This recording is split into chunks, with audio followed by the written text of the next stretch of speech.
Netcasts you love. From people you trust. This is Twit.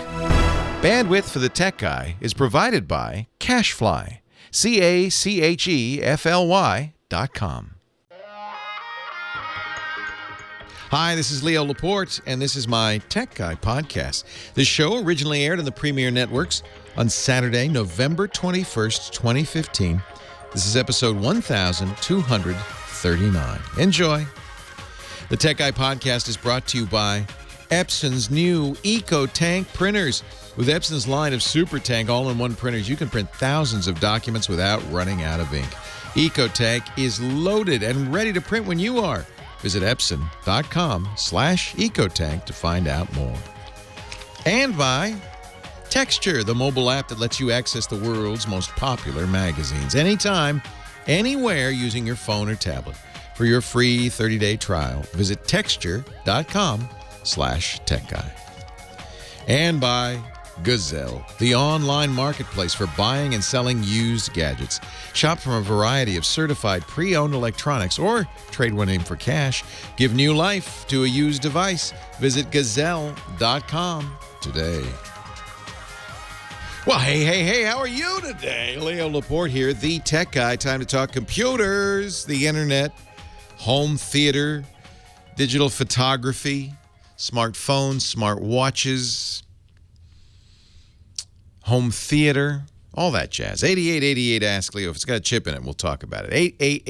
888-827-5536. That's toll-free from anywhere in the U.S. or Canada. If you're outside that area, you know, you can call us via Skype. Cost you nothing. But I do like your calls. I appreciate it. Otherwise, I have to talk for 3 hours straight, and I don't have that much to say. 8888 Ask Leo, the phone number. Well, it's begun. I think it's begun. I think this is a harbinger of something to come. Rdio. Do you know what Rdio is? It was one of the big streaming music services like Spotify, Apple Music, Beats, Google Music, Amazon. There's quite a few of them. Spotify's the biggest is Pandora. But I almost consider that a little different because Pandora, you can't choose what you want to listen to. You choose an artist, a sound, a style, and then it makes a radio station, and it mixes in other stuff that's related. So Rdio is more like Spotify, where you have 30 million songs to choose from. I left out Microsoft Groove. There's another one. 30 million songs to choose from. But ultimately, the problem with this business is the record industry determines your survival. And Rdio literally went bankrupt, just belly up. They ran out of money. And I think that's kind of sad. It was in the United States a year before Spotify. I think it was doing quite well. I liked it. I really liked the social network. It had great recommendation features. I thought Rdio was great. It was really the first kind of its kind in the United States. Started by the guys who started Skype. These guys are billionaires, Janos Friis and Niklas Zenström. I mean, you couldn't have, deeper pockets behind it. August 2010 it began. And it was the early days, so they offered a web-only streaming plan. I don't think any that was $5. Remember that? And then a BlackBerry app. Times have changed, of course. They didn't have, I said 30 million. 30 million is how many Groove Music has. They only had 7 million, but 7 million was fine, I thought. It was a nice product. It looked really good. First to come out with an iPad app. And now they're seeking bankruptcy protection. They're winding the service down.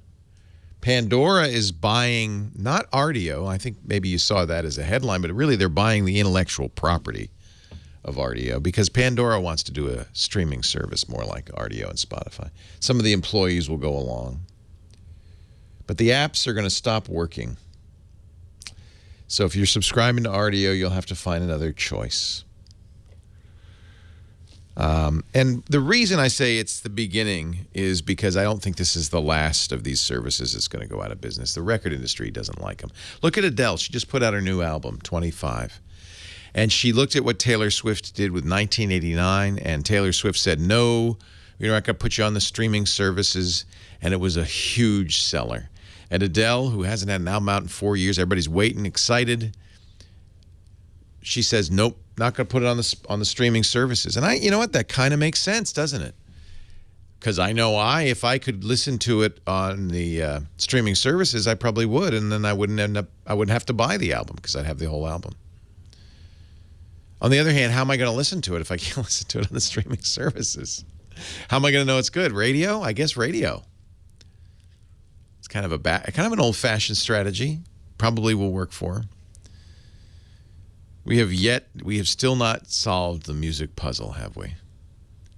How good, talented musicians could put their music online or somehow get it to the customers, make a living. And the record labels are still in the mix, and I don't know if they really belong in the mix. They're really just middlemen, aren't they? They made sense when you had to, lease a studio to make an album, and it cost hundreds of thousands of dollars, literally hundreds of thousands of dollars to make an album. Well, then you needed somebody to front you the money. Record labels were very good at promoting you, right? They would put you out on concert tours, underwrite that. They'd get you on the radio. That was number one. They had the relationships with the radio stations. They could get you airplay. Because people have to hear, especially a new artist, they have to hear you first.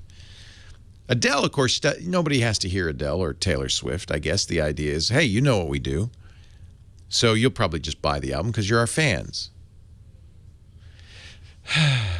But if you're young and just starting out, what do? Do you sign a deal with a label and give up your firstborn, basically, in order to get that all-important record deal?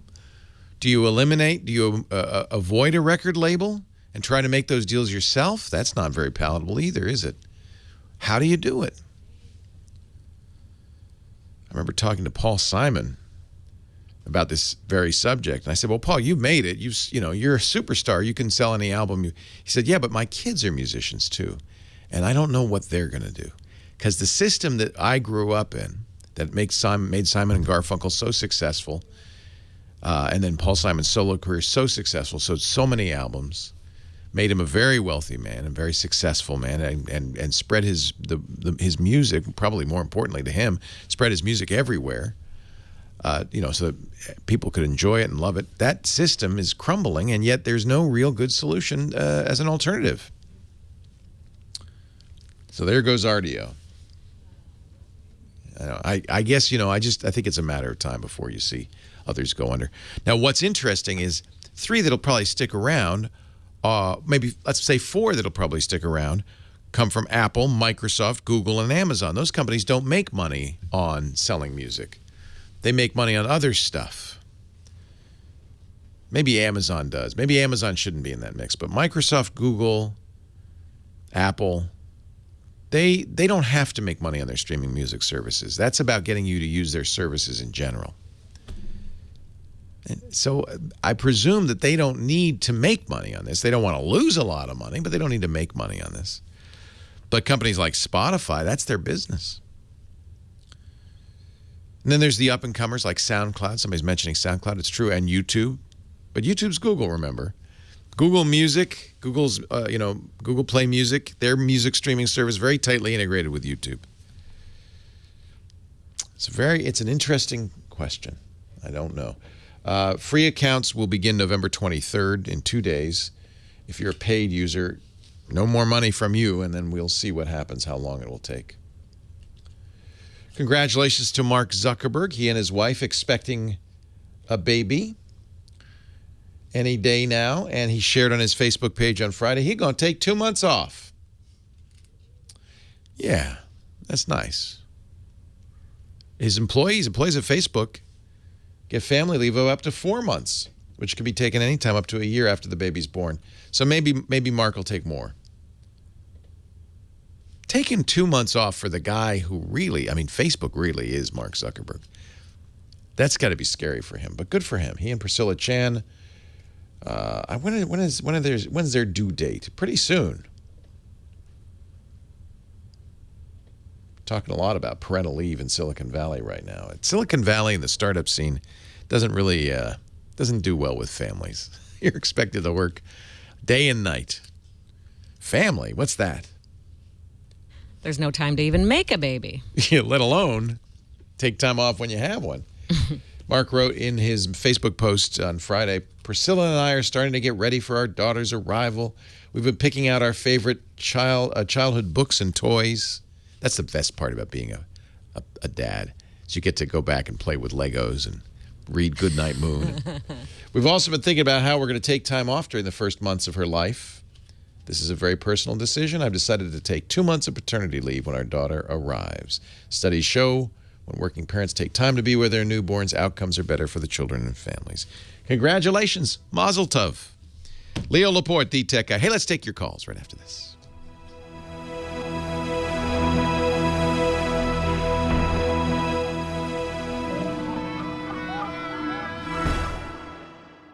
Leo Laporte, the tech guy. It is kind of old-fashioned, though, that notion that, well, you heard a song from the album, now just buy it. But really, how many times, let's be honest, how many times have you had there was a great song and you bought the album and the rest of it was dreck? In fact, the record industry counted on that.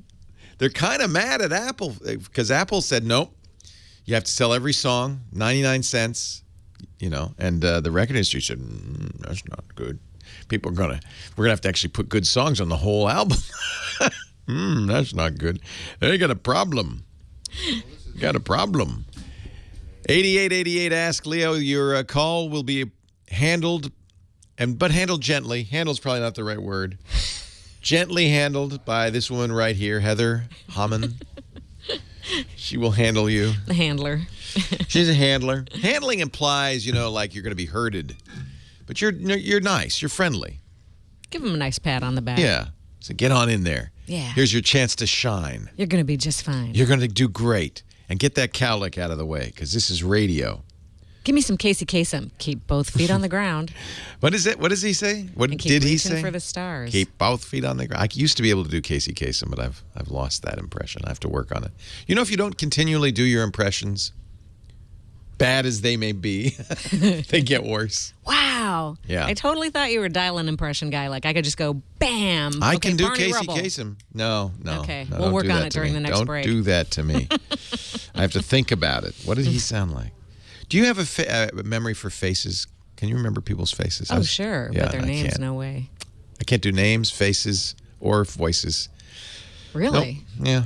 Wait, who are you? What There's are we just a doing hole here? in my brain somewhere. Hey, who should I start with here? The black hole. Yeah. Dan in Goldsboro, North Carolina, made an amazing discovery Oh, to share with an you. amazing discovery. Hi, Dan. How are you today? Leo Laporte, the tech guy. Hey, I had a pleasant experience with Apple this week. Mm-hmm. I was getting out of my automobile when it was raining, and there was a pretty deep puddle beside the car, and I heard something go clunk, and it was dark. Uh-oh. And I know it was 2 minutes before I found it. Oh, man. Still on. It was still working. They made them almost waterproof. What was it, an iPod, iPhone? It was the new one. It's the iPhone 6S. So I don't know what kind of crazy masochist does this, but when the 6S first came out, there were a number of reviewers that dunked it in water, even though Apple didn't say it's waterproof, and discovered it did work. Not forever, and I'm certainly not recommending you take it swimming with you. But yes, I think Apple did some stuff to waterproof it. Yeah, better than your liquid pail. Yeah, you remember that? I do.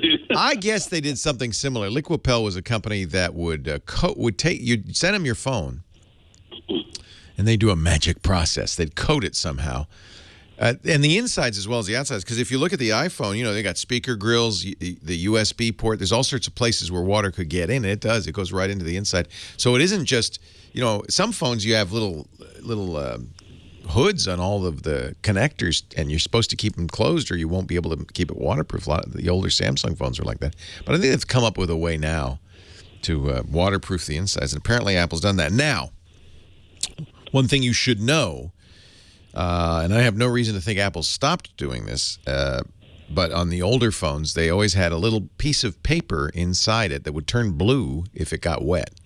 Yeah, I looked for that, and I didn't see anything down there. On the older phones, you could look with a little flashlight into the earphone jack and see it. I know that because after that Liquipel adventure, I sent my phone off and they had them treat it, and then I foolishly, and it's my phone, it's not a loaner, this is a phone I bought with my money, dunked it in a glass of water and fritzed it. In fact, I brought it to an iPhone repair guy. He said, "I've never seen anything like this. You've even short-circuited the SIM card. Look at the SIM card. It's burned." I said, "Wow." But then I brought it to the Apple store next, and the first thing the guy does, he'll shine a little pen light into the earphone hole. Now, fortunately, I was honest with him. I said, "Yeah, I put it in a glass of water." He looks inside and said, "Yeah, you got it wet." It got wet. I said, "Yeah, I put it in a glass of water." He said, "I know, I saw it." So it was good I told him the truth. Always tell the truth. Yeah, so well, that's good. That's good information you've passed along, and I have heard that, and yet I would not recommend testing it. But I had not heard that. My daughter actually the one told me about it. So yeah. I looked it up. There's a Wired article on it. Right. Yeah. I don't know why they're so brave that they thought, especially since Apple at no point said this is waterproof. But I think that's nice that they add features that they don't even tout. That's kind of to me that's a really word about it. And I've said this to a couple of people, and they said that's the reason I'm going to upgrade. Yeah. Well, you're lucky because you dropped it in a puddle for 2 minutes. It was there 2 minutes submerged. I know at least. Yeah. Unbelievable. According to that Wired article, they have silicone seals all around this thing to keep the water out. So yeah, and who knows how long that would last. Well, Dan, I'm glad you survived. Well, I just wanted the viewing audience to know that there's a little change in their new phones that maybe nobody knew about. So thank you. I appreciate it. And by the way, somebody in the chat room, Dr. Morbius said, "I believe those stickers turn red, not blue." Okay, whatever. Whatever. They turn a color. Wes in Columbus, Ohio. Leo Laporte, the tech guy. Hey, Wes. Hey, Leo. I really enjoy your show. I'm a truck driver, and when I catch it I'm out on the weekends. I try to catch it when I can. Beautiful. I appreciate it. Thank you. Speaking of that issue, I am on the road. I have been carrying an Android tablet. I really enjoy my Nexus 7 for just basic things like surfing and Facebook and stuff like that. Yeah, I still use mine. I love it. Great, and I had an old Windows 7 Dell that I've had for doing reports and so on and so forth. And I occasionally use that. I do it all through the hotspot on my Note 5, which usually works just fine. My data has been under control, but unfortunately, the Nexus 7 did a nosedive out of the truck last week. Oh. And then this week, the motherboard on the old Dell went. So let's go shopping, and I went to get a Windows tablet. My daughter had been looking at it. The Windows Acer 110 is a little. I guess it's almost a netbook, but it's a 2-in-1 where it becomes a tablet. Yeah. The keyboard. Yeah, nice. And it's a Windows 10 machine. I really like the Windows 10 so far on my wife's computer. I thought, well, I'll bring that out on the road with me, and that'll be just the right size and replace both the tablet and the laptop. And lo and behold, I plugged it in for one day and had it signed onto the hotspot. I put it to sleep when I wasn't using it. And then the next day I went to sign on, hook it up the hotspot, and Verizon sent me a text. So, by the way, you've used 90% of your data. Whoa! How much data do you have? I have 17 gigs a month, and in one day I used 10 gigs according to my phone. Yikes! Were you watching anything? Were you doing anything unusual? I wasn't. No, I mean it was the first day I had. So the question is, why did the Iconia suddenly decide to get online and stay online? Well, it sounds like there's some app on there that you really don't want. Hold on, we got to take a break. Leo Laporte, the tech guy.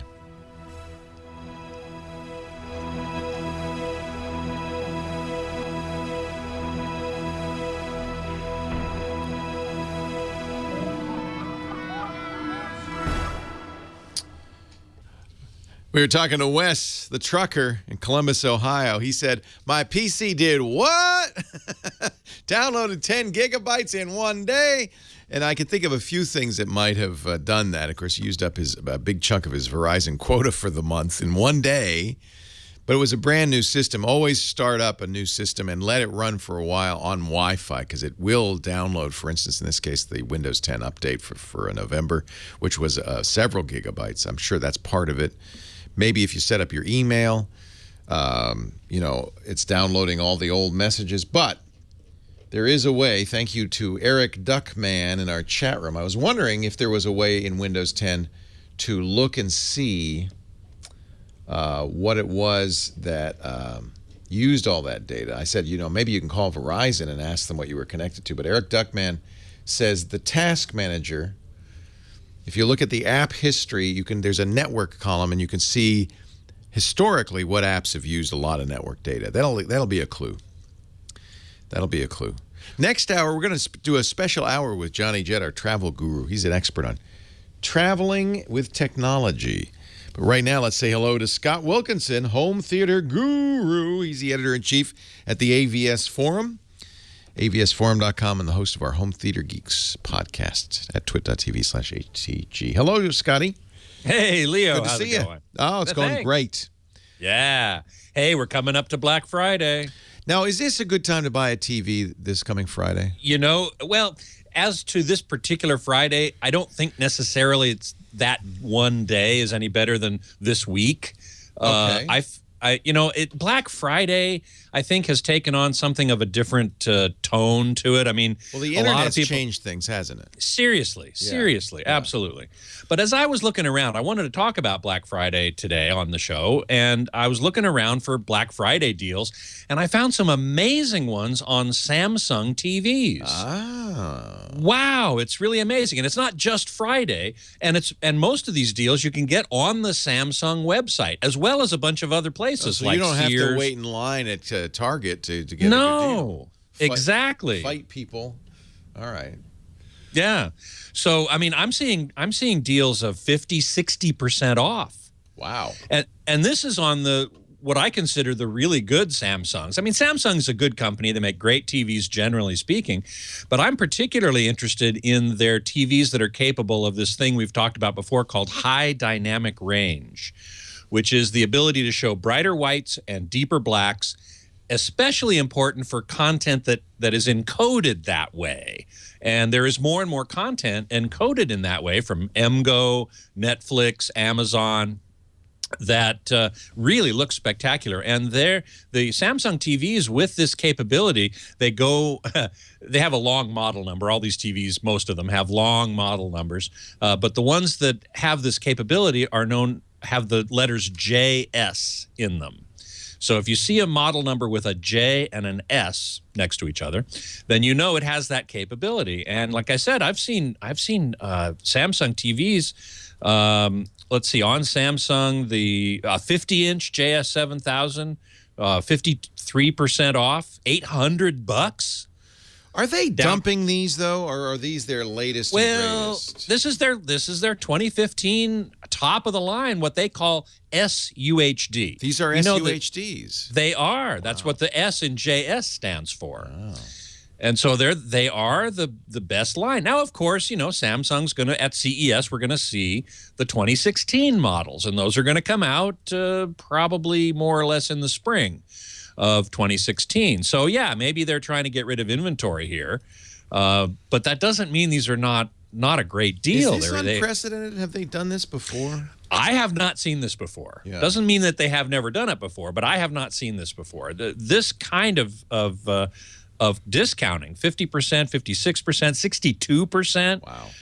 For a 55-inch Maybe JS 8500. Maybe it's time to get a 4K TV. You know what? I'm starting to change my mind on that. It's getting That's a exactly lot right. like 4K. so is very good. We were saying that you should wait until the standard. Is this the SUHD means the standard, right? Well, no, it doesn't. In fact, Samsung will not say what the S stands for. Sporty, spiffy, Samsung. I was misinformed. So there is a standard. There's more than one, unfortunately. Oh. And what we hope will happen, what I certainly hope will happen, is that in the next year or two, we will see TVs that implement multiple standards, just like AV receivers now, right? You can send them a Dolby Digital signal. You can send them a DTS but bitstream. That's not these TVs today. No, it's not. It's not. I'm looking at, for instance, a 65-inch 4K Samsung for $2,000. If you're willing to go to a 60-inch, $1,299. 55 inch, unbelievable. $999. Wow. Yeah, it's really unbelievable what Samsung is doing with these TVs. Sony, on their website it says, "Wait, we're going to give you good Black Friday deals," but they haven't published them yet, so I don't know.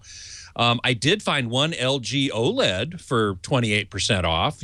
Mostly, for the most part, LG OLEDs are selling at list price, which recently got reduced, but they're still. Let me ask you about the Samsung, because I'm still stuck on this one. That's fine, no problem. You pay like twice as much for the curved ones. Why? I don't know. Are they better? Is it a different TV? They're not better? No. Because the 65-inch curved is $4,000. Well, what's the model number? JS9500. That is their absolute top of the line. That's the top of the line. So the 8500, which is half that price, and not curved. And not curved. What am I going to not get? In my opinion, well, the big difference is this. The 9500 is what's called full array backlit. So it's got an array of LEDs behind the screen. Okay. As the 8500 is edge lit. So it's only got LEDs along the edge. So, and backlighting, what we call FALD, full array local dimming, it makes a much better picture. There's no question about it. And all of these are HDR, though, which I find intriguing. Correct. Yeah. Correct. Now, anything with a JS in it is HDR. You had said that we would start to see Blu-ray 4K players right about now. Have we? Yeah, well, no. Okay. No. We're going to see a bunch of them at CES, and we're going to see them on sale early next year. I'm confident of that. But I thought they were all saying, "Oh, by the end of 2015, we'll see them on the store shelves." In time for holiday shopping. Nope. Not happening. It's just not happening. But Sony did announce their first 6 titles, which were very disappointing in terms of the titles. The Smurfs 2. Thank God that's finally out in HDR 4K. Yeah, Papa Smurf never looked so blue. Oh, man. I really wish they had come up with better titles, and yet a couple of AVS members have written in and said, "Man, have you seen the Smurfs 2 in HDR? It looks fantastic." No, who cares? Who cares? It's a terrible movie. Who cares? I know. And That's I how know a feel about it, 4-year-old too. doesn't care. Right. So, and they were not going to care about HDR, that's for sure. Is it time to trade in my OLED for an LED LCD? No. Not necessarily. The LG OLEDs, there's a big question. Is HDR better on an LCD TV with this local dimming, or is it better on an OLED? I'm still voting for OLED myself. Okay, they're much more expensive still. They are, yes. Scott Wilkinson, he's at the AVS forum, but you got to listen to his podcast. It's so geeky. Twit.tv, in a good way. Twit.tv/HTG. Leo Laporte, the tech guy. Johnny Jett, next hour. Stay tuned.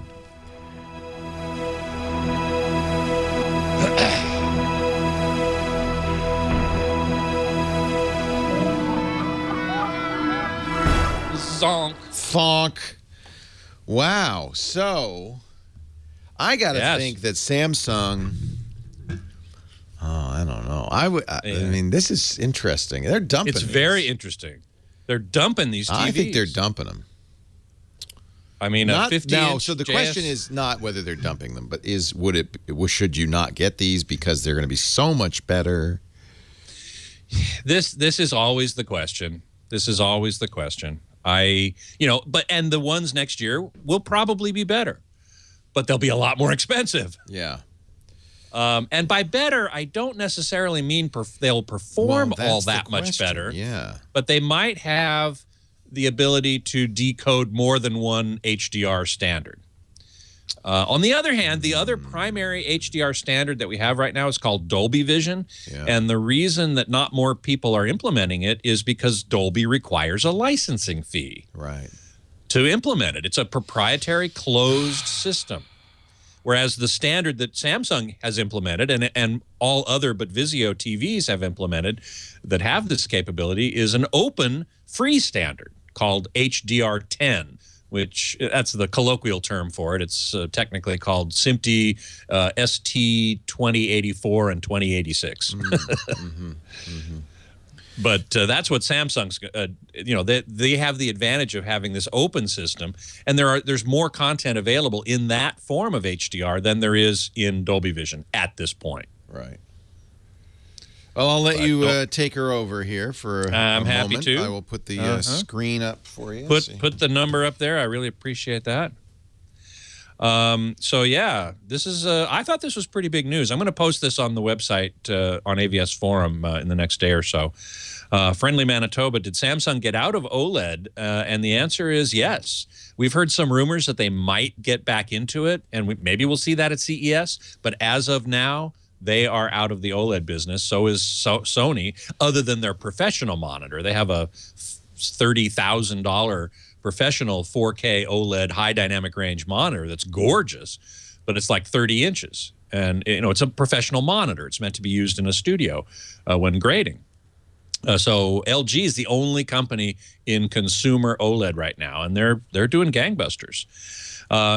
Here Comes Base. Has LG fixed the vignetting on their OLED TVs? They claim they have. I spoke with an LG representative at CEDIA, and he said, yes, we've solved the problem. And yet on this show last week in the chat room, somebody said, oh, I've still got that problem. And I said, well, when was it manufactured? Because they had to have fixed the problem sometime between June, when we all noticed it at the shootout, and October, when I was at CEDIA. And he replied and he said that his set had been built in September. You can tell by looking on the little tag on the back of the TV. It says what month it was built. And so I said, wow, well, that means that only those made in October forward are fixed. I don't really know exactly what the cutoff date is, but that is, they claim that it was, and I hope so. Thank you, Amiyashi. So Drew asks, what about 4K and higher computer screens? Are they available? Yeah, absolutely. I don't really follow computer monitors. Leo would probably have more to say about that. Oh, yeah, there's 5K. Apple has 5K. Yeah, okay. Yeah, Apple's 5K. Yeah, I have 4K monitors all over the place now. They're cheap. Yeah, it's not. So I can't show you the clock, so I'll just show you like that. Oh, okay. Oh, thank you. I've only got 25 seconds left. What happened to your little cutout? That's so cool. We have Johnny coming in. We'll have that. Oh, right. Okay. You do a whole hour with Johnny. Yeah. Fantastic. Thank you, Scott. You want to stick around for the top of the hour? Happy to. Good deal. Thank you. Leo Laporte, the tech guy. 8888 Ask Leo. We were talking with our truck driver. Was it Wes on the road? And he was really concerned that his Iconia had suddenly used 10 gigabytes in just one day, using up about 80 or 90% of his Verizon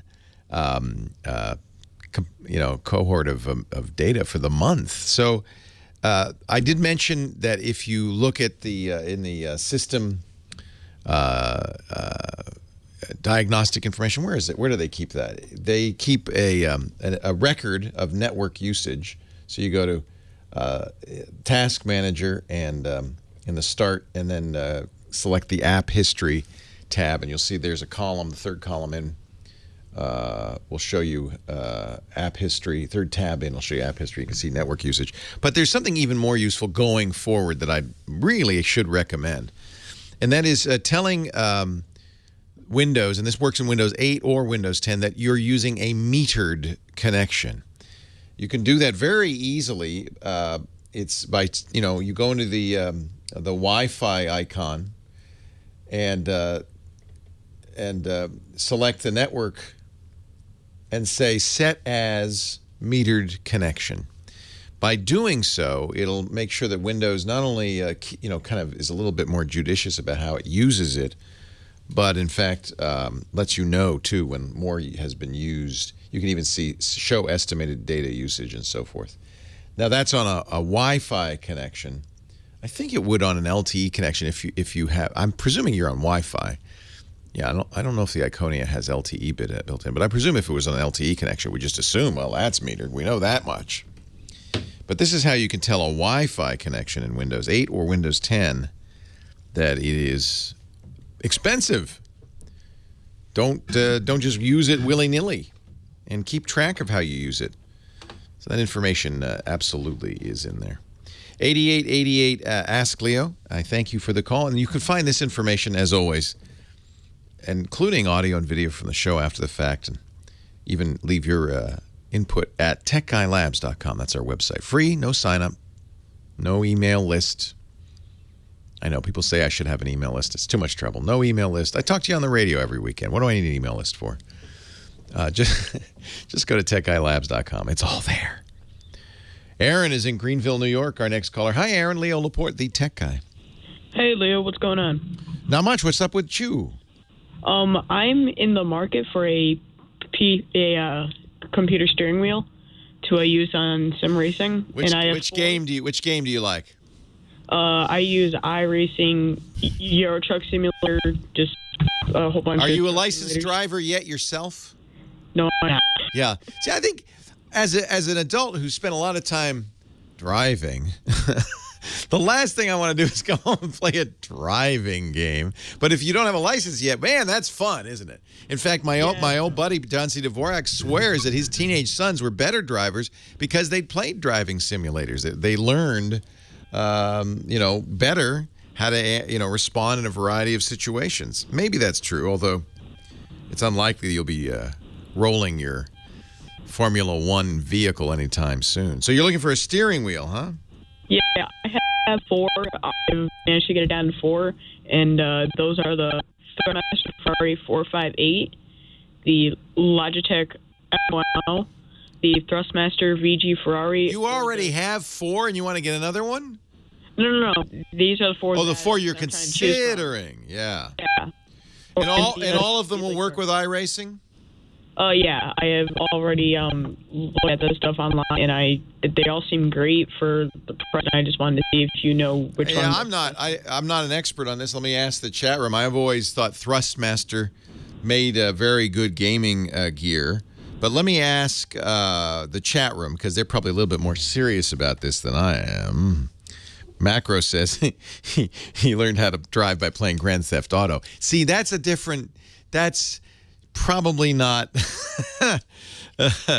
Raymond uses a driving bee. The Logitech GT Force is another one. I've always been a fan of the Thrustmasters, but anybody who wants to add to this and say what they use, I don't use a steering wheel. I feel I do enough driving. After commuting 2 hours to 4 hours a day every day for 13 years of my life, the last thing I want to do is get a steering wheel in my living room. I know it's a different kind of driving. I understand. If somebody wants to put their information in the show notes too, techguylabs.com as well, and that's what I would suggest to Aaron is check that out. I suspect there's not a lot of difference overall. PC Perspective, my buddies Ryan Schrout and Alan Malventano at PC Perspective do review game controllers. They have been reviewing driving wheels. That's a good place to go. I trust them. I trust them a lot. Really, probably the biggest difference would be robustness. How many games you can play before the thing starts to swerve uncontrollably around the road. Hey, have fun. It's fun. Logitech, somebody in the chat room says, Logitech makes good wheels, but their pedals are terrible. See, you can never win, can you? Isn't that the way of life? Is there a difference in how the mechanics work? Belt drive versus gear drive. Oh, that's interesting. Learning a lot about. Yeah, these are steering wheels. Steering wheels for a game. Eric, Orange, California. Leo Laporte, the tech guy. Yeah, he talked about it, the whole carbonite situation. I didn't do it. Oh, no. That was... Yes. I didn't plan this. I'm sorry. I knew I was going to get that commercial right when you answered. I am so sorry. So what happened? So, last night, my wife was on a reclining chair. She was on her laptop. She had an SD card into the SD slot into the laptop, transferring pictures from the SD card into an external hard drive. One of those passport things. Yeah. And so she was doing that. She got up to do who knows what. She left the laptop just like barely hanging on there on the armrest. Oh. And and remember, this was all transferring information as and it fell off the arm and took the passport with it? Yeah, the laptop didn't fall. Just the passport fell off. It ripped itself out of the USB and Right. it tumbled. Right.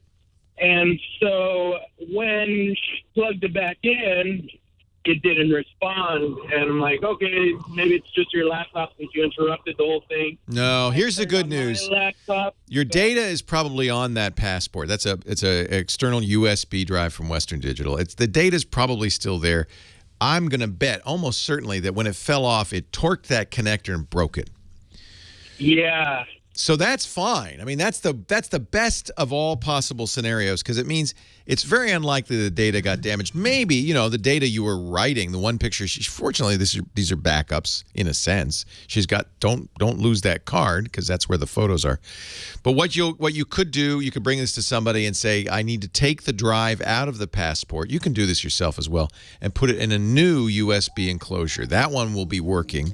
And unless the drive is damaged, which I doubt it is, drives have automatic reflexes to pull the head back when they sense the fall. It's most likely the connector. That's easily replaced. Leo Laporte, the tech guy.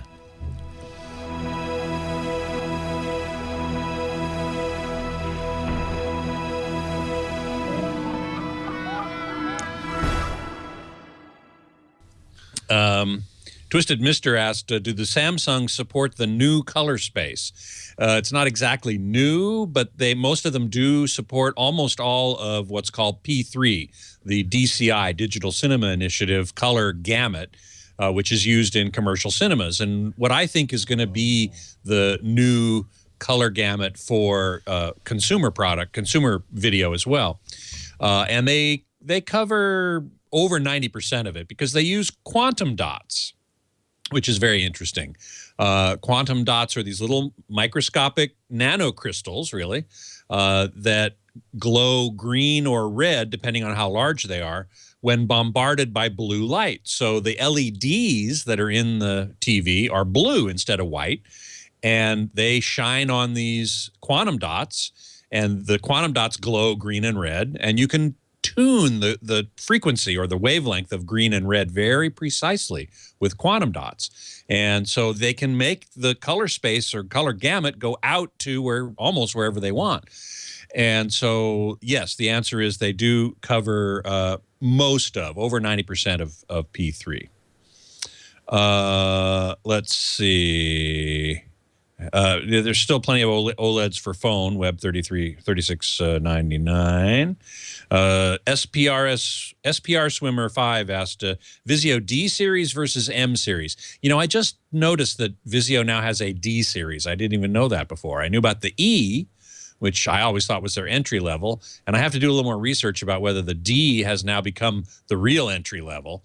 But I sure love the M series. I just think it is fantastic. There, I can sort of see it there, Leo. Thank you. Almost. There you go. So anyway, I really like the M series, and the D is less expensive. The E is less expensive, and I don't have as much experience with those. I've seen them a little bit, but I have seen the M quite a bit, and I really, really like it.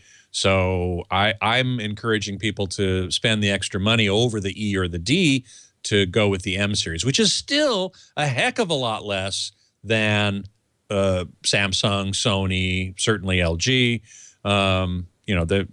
It's really fantastic. So that's what I recommend. And AIQ was asking, getting a TV for his parents, would you choose a Samsung you talked about over a Vizio M60 with full array backlighting? I would choose the Vizio, assuming your parents are not geeks. And you said in the chat room later that they are not. So, they're not going to be that interested in HDR to begin with. And the M series is such a great deal that that's what I would recommend in that case. Let's see. What else can I answer questions here? Yeah, they are far from AV geeks. Anybody else got a question for you? Let's see. Bill in Lodi. I have a Marantz 5.1 receiver. I watch Netflix, Amazon, and Blu-ray. Should my receiver be set to direct, DTS, or Dolby for best sound? Well, Netflix and Amazon and Blu-rays are going to be sending the Netflix and Amazon probably are sending bit streams. There should be an auto mode in the receiver that just does whatever comes in. I would not force it to be on DTS or Dolby, because those things are different types of audio bit streams that are coming into the receiver. And so on a Blu-ray, it'll almost always be DTS. There'll always be a Dolby Digital bit stream available on Blu-rays, because when Blu-ray was first introduced, that was mandated. You have to have a Dolby Digital bit stream on there. But you can have other stuff too. You could have DTS, and a lot of Blu-rays are now going to DTS as the optional bit stream, and that's typically an uncompressed bit stream, so it's higher quality. But again, the receiver should be able to decode, and that's really what we're talking about here, is to decode that bit stream, whatever it is, DTS or Dolby or whatever. So direct mode is really only for, typically, when you have like an analog input, like from a phono or a phonograph, something, turntable, something like that, and you want it to just, that signal to just pass through the receiver without getting a lot of processing. So probably direct is not the right answer for that. Untoward, where do I go to compare input latency on 4K screens? I want to game. Yes, gamers are very concerned with what's called input lag. And not being a gamer, not really caring about gaming, I don't spend a lot of time thinking about that. I think probably a couple good places to go to where they spend more time thinking about that. One is rtings, rtings.com, where they review nothing but TVs. And I'm pretty sure they measure the input lag on all of them that they review. And the other is called reviewed.com. And they review a lot of different things, including TVs. And I think they also measure input lag. I know rtings does. Ricky Tiki Tavi was asking about my colored clocks behind me here. And the round colored clock comes from the Metropolitan Museum of Art. And it's got a really cool wedge color filter wheel. It's kind of like a DLP single chip projector that rotates around, and that's the second hand. My wife gave that to me as a gift, actually, for some time ago. Christmas or birthday or something. Alex C. is asking, I currently have a 60-inch plasma that I love. Are any of the 4K LCDs close to the quality of plasma? That is a really good question. In some ways, yes, but in some ways, no. No LCD will ever, in the history of mankind, be as good as plasma for off-axis viewing. Also, virtually no LCDs will ever be as good as plasma in motion handling, motion sharpness or detail. It's simply the nature of how the technology works. It will never be as good as plasma, never. So I would have to say the answer is probably not. Now, what it will do better than the plasma is high dynamic range. Absolutely, because plasmas don't do high dynamic range. And they can also be 4K. Plasmas are not 4K. So going forward, that's the answer to that question. Thank you, Scott. My pleasure, Leo. Happy Thanksgiving to you. You too. Have a great break. Well, hey, how are you today? Leo Laporte here, the tech guy. Time to talk computers and the internet and home theater and digital photography and all that jazz. 8888 Ask Leo. That's the number. I know I said that fast. Let me say it slower. 8888 Ask Leo. 888-827-5536. You know what? The chat room, answers to the questions, everything you need to know is also at our website. That's the one you need to remember, techguylabs.com. Techguylabs.com. Back to the phones we go. And Seven in Yorba Linda, California. Hi, Seven. Leo Laporte, the tech guy. Thanks for taking my call, Leo. My pleasure. Thank you. The Apple Store is telling me my iPhone 6 Plus has an app that's causing me all kinds of problems. And what they want to do is wipe the phone. The problem that I've got is they told me that my iCloud will restore every single little thing in my phone back to the way that I had it, including that app. If they say there's a bad app, yeah. Yeah, and that's kind of what I'm curious about. They don't know what app? No, they're not sure. But they're sure it's an app. I don't know how they could be. What's happening on the phone? What is the symptom? There's all sorts of weird stuff. I'll go in and play a video, and the video will come up, and I'll hit the little arrow on it, and it won't actually play. Sometimes photos will have a black square. The phone will just reboot on its own for no apparent reason. There's all sorts of issues with the phone. Yeah, their diagnostic is crazy because, in fact, unless you rooted it, you didn't root it, right? No, you're not jailbroken your phone. So you're getting the apps from the App Store. So they're saying, there's an app on the App Store that's causing all those problems?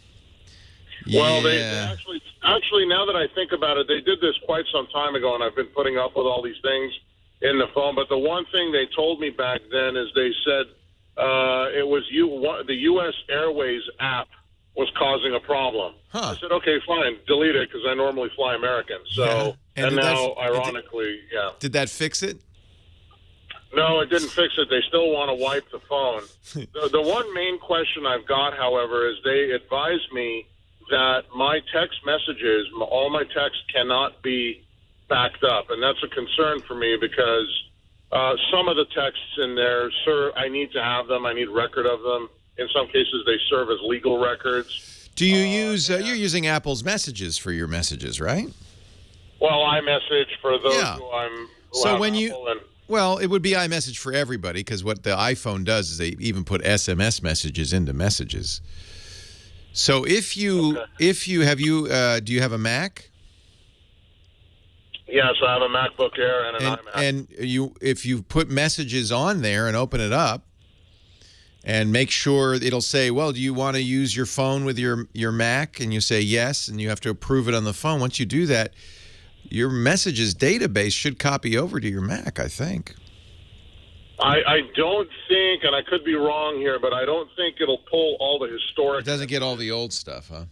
Right, and of course that's what's important. Moving forward, I'm not as worried about that because that'll, I'll have that in the new device, so to speak. Yeah. Right. So you haven't been running messages on the desktop all along. Yeah, I guess that makes sense. You probably wouldn't.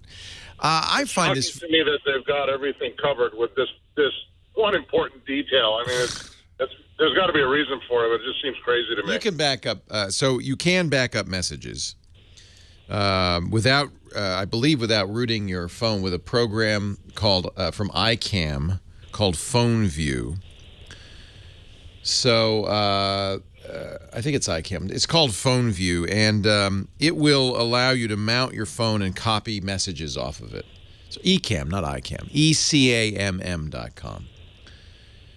Okay. And so that is a third-party program you could try before you buy, $30, and it will copy off voicemails, it will copy off text messages, it will copy off iMessages, even WhatsApp messages. At that point, I would then back up your phone as you would normally to iTunes. Don't do it to the cloud. iTunes will be faster. And now you have a backup that phone. Now what I would do is I would do the reset. But you might even want to look up something called a DFU, which is a harder core reset. It's the kind of thing they take it in the back of the Apple Store and do without you looking.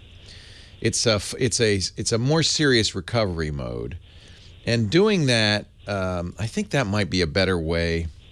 It's kind of normally it's the last resort. But it allows you to completely reset it. And then before you restore your backup, see if you're having the same problem.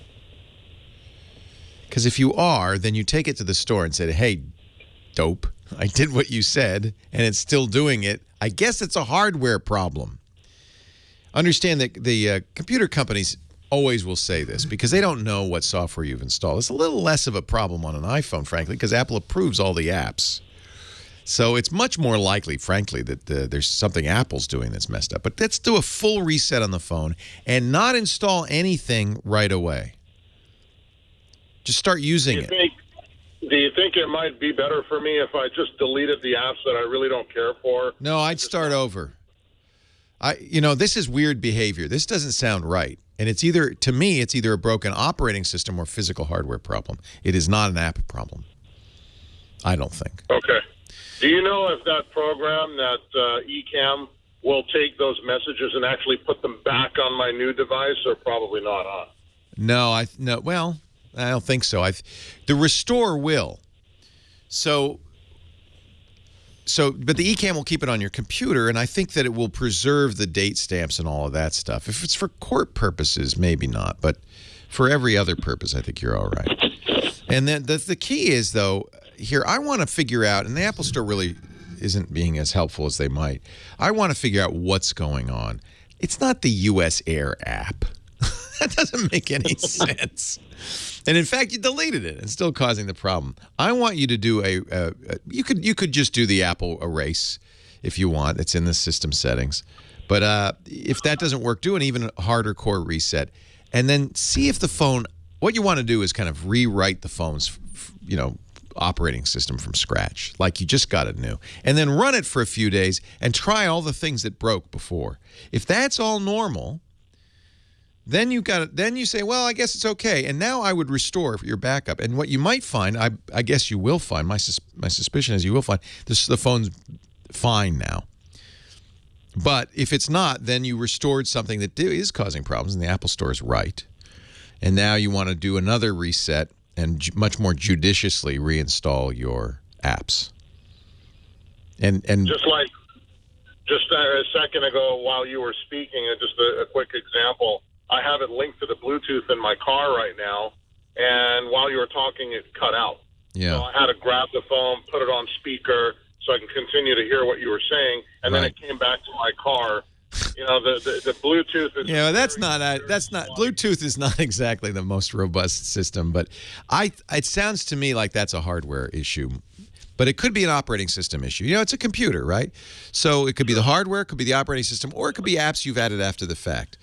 And I think what Apple's, the Genie Eye are thinking is, there's an application that's taking over the system and causing other applications to be unresponsive or weirdly responsive.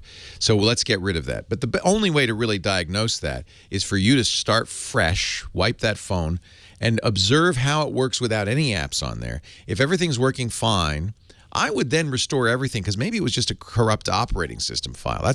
That's not unusual. And if everything works fine, you fixed it. But do use that eCam phone view first to back up your stuff, and then back it up with your iTunes too. Leo Laporte, the tech guy.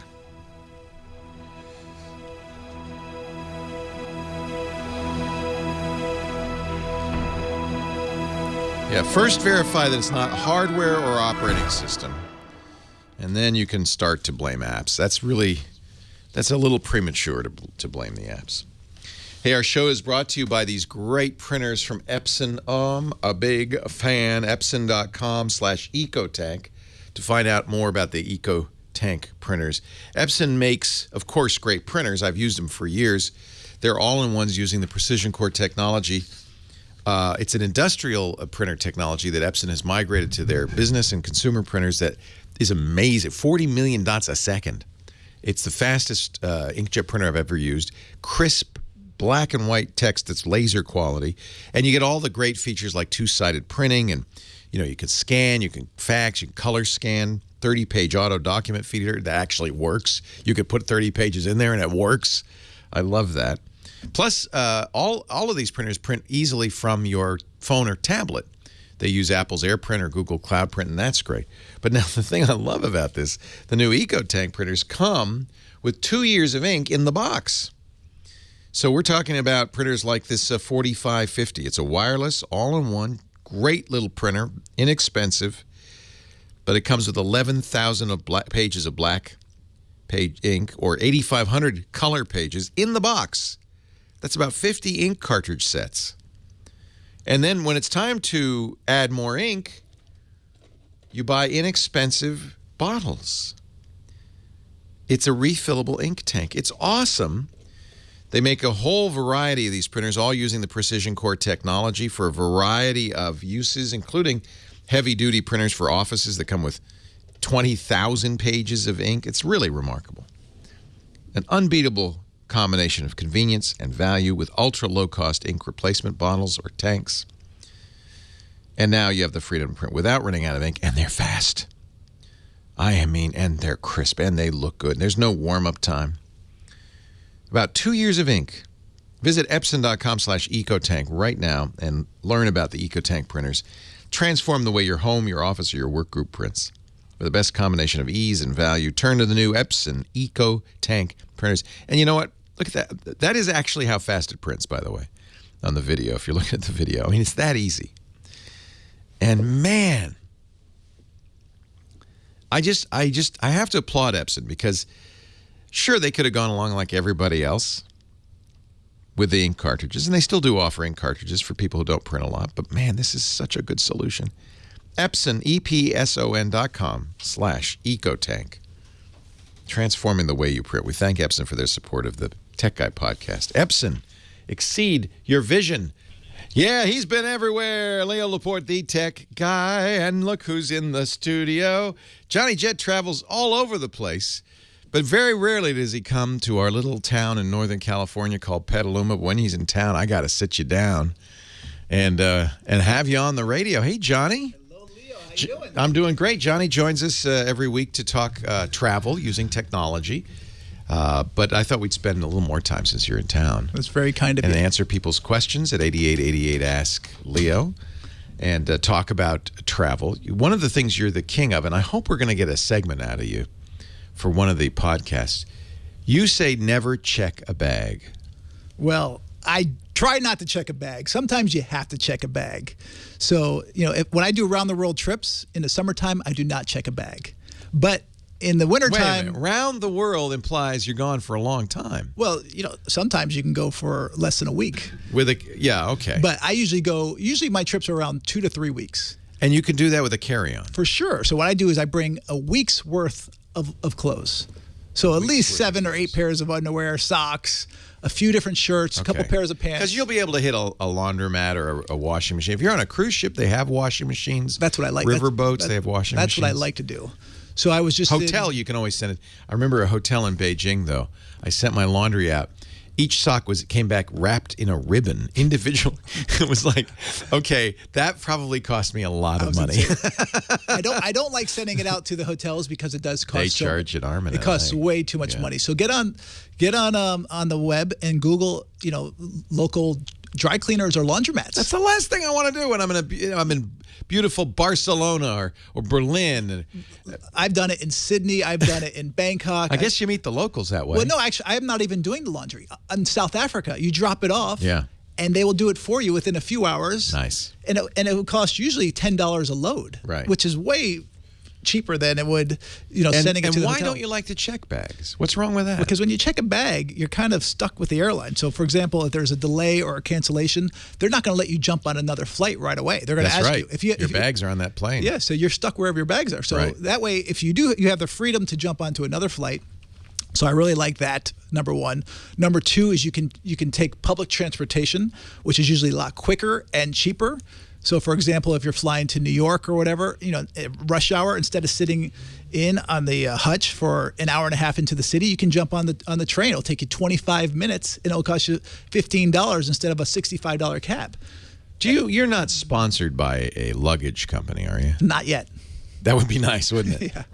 But your answer to this question then will be untainted by any financial agreement. Correct. What do you carry for your carry-on? What do you like? Well, right now I have a Briggs & Riley roller. Which Love them. Yes, I know you do. Do you have a 4-wheel or a 2-wheel? Well, my wife has a 4-wheel, and I have a 2-wheel. See, I like the spinners. That's what they call the 4-wheels because you can go down the aisle, you can go anywhere. You don't have to tow it behind you. For sure. But Briggs & Riley offers both. I guess you prefer the 2-wheel? Well, I've been used to the 2-wheel. It's kind of cool when I'm using her 4-wheel. Isn't that nice? The spinners, I love those. When you're on a nice smooth floor, it's really nice. But it's not great when you're on a bumpy sidewalk or whatever. But you can still drag it behind you like a 2-wheel. I know, it just doesn't feel as comfortable. But that's just a briefcase bag, which I put all my electronics, my cameras and things like that. And then I have a Roots, R-O-T-S, Canadian company, leather duffel bag. And what I like about having a duffel bag is that, I can really jam it in there. Those hard cases you can't, you can't jam it in anywhere. I can put this in pretty much any carry-on. I want their Banff bag. That's pretty nice. Look at that. Mine's really old. I got mine as a wedding gift. So the idea of a duffel bag is you can squish it. Yes, right? That's what I like about it. Yeah. So so a lot of times, my jacket is what's taking up so much space. So I'll wear my jacket on the plane, or at least tie it around my waist. I've heard of people packing their jacket. In other words, using their jacket as an extra carry-on, loading it up, hairbrush, razor, like loading the pockets up. Well, you look like a fool. That's why I have. That's why I have a Scotty vest. I mean, it has 20 pockets. Yeah. So you have a jacket with lots of pockets, and you load it up. Do they ever weigh your jacket? No, they never weigh my jacket. But when you're traveling overseas, a lot of the times they'll weigh your carry-on. They weigh your carry-on. Yeah. In Australia, they do it a lot. In Germany, and my carry-on, just because of my laptop and my camera, weighs a lot. Yeah. So I stick my laptop in my jacket. I'll wear my camera around my neck. So, I try to. I do not want to part with my one carry-on. I don't mind parting with the duffel bag, but the other carry-on has everything in it, my life in it, basically. So the duffel bag you check because you can't. Really I would carry check that it. on. Yes. Yeah. Although, I've seen people try to carry on duffel bags because you can squish them down, right? You can get them under the seat if you really try hard. And I always recommend people bringing an extra bag, like just a little scrunchy bag. In the bag, a bag in the bag? Yeah. So why? In case you pick up more stuff while you're traveling, which I rarely do, but occasionally I will. Or if the airline says, well, this bag is way too heavy, you need to separate it. Instead of going to, try and find a bag at a store, you just pull it out and say, here it is. And it takes up no room. Interesting. Johnny Jett is here. It's nice to have him in studio. And if you want to ask a question, a travel question, a technology question, 8888 Ask Leo. There are two common travel questions I get in technology. And you can maybe help. One is power, plug-ins. What do you bring? What do you do? And the other is SIM cards, data. So let's start with power. And every country has a different plug, it seems like. For sure. How does that work out? Well, I just bring a universal plug adapter. Yeah. And actually, I've been using this Belkin one that also has power surges. And so I've never had a problem. The only time there's ever been a problem is with my wife's a flat iron. Well, that's because those use a lot of power, right? And that would pop, and those usually, they cost like $150. So that happened recently in Thailand. So it destroys the device? See, because I've short-circuited hotels all over the world. Have you really? Even on a cruise ship, I plugged in, because what I brought was a device that wasn't 240 capable. It was 120. I don't know why this would short out, but we were staying in Venice in one of the oldest hotels in Venice. It was an old monastery. Plugged that thing in, and pow, the room went out. And then we get on the boat. A nice boat, too, one of the Seabourn boats, plugged it in again, and pow. It's kind of embarrassing to call the captain and say, hey, Captain. Big time. Big time. I don't say why. I don't have any lights in the room. But I finally figured out it must be this device, and I looked closely.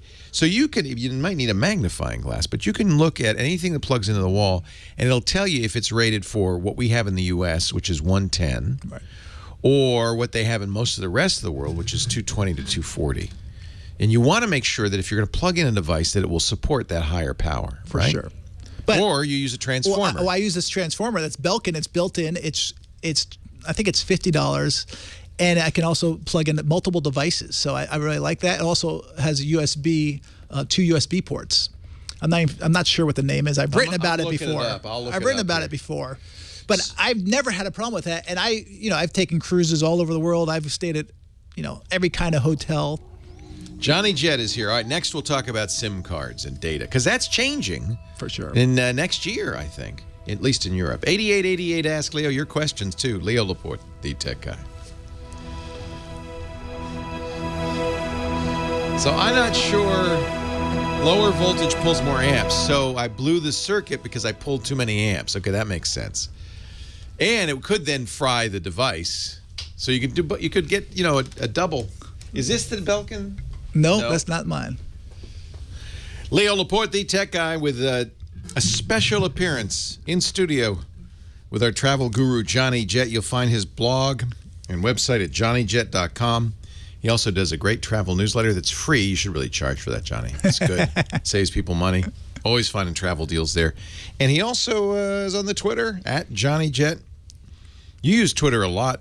In fact, you recommend that people use Twitter as a way to keep in touch with airlines. And for sure. One of my tips when you're traveling, and let's say your flight is delayed or canceled, don't just sit there and wait in that long line. Get on the phone, and while you're on the phone, also get on Twitter and tweet the airline and say, hey, can you help me? Don't send them your confirmation code unless they reply back. Usually they'll reply back saying, follow us and DM us your record locator.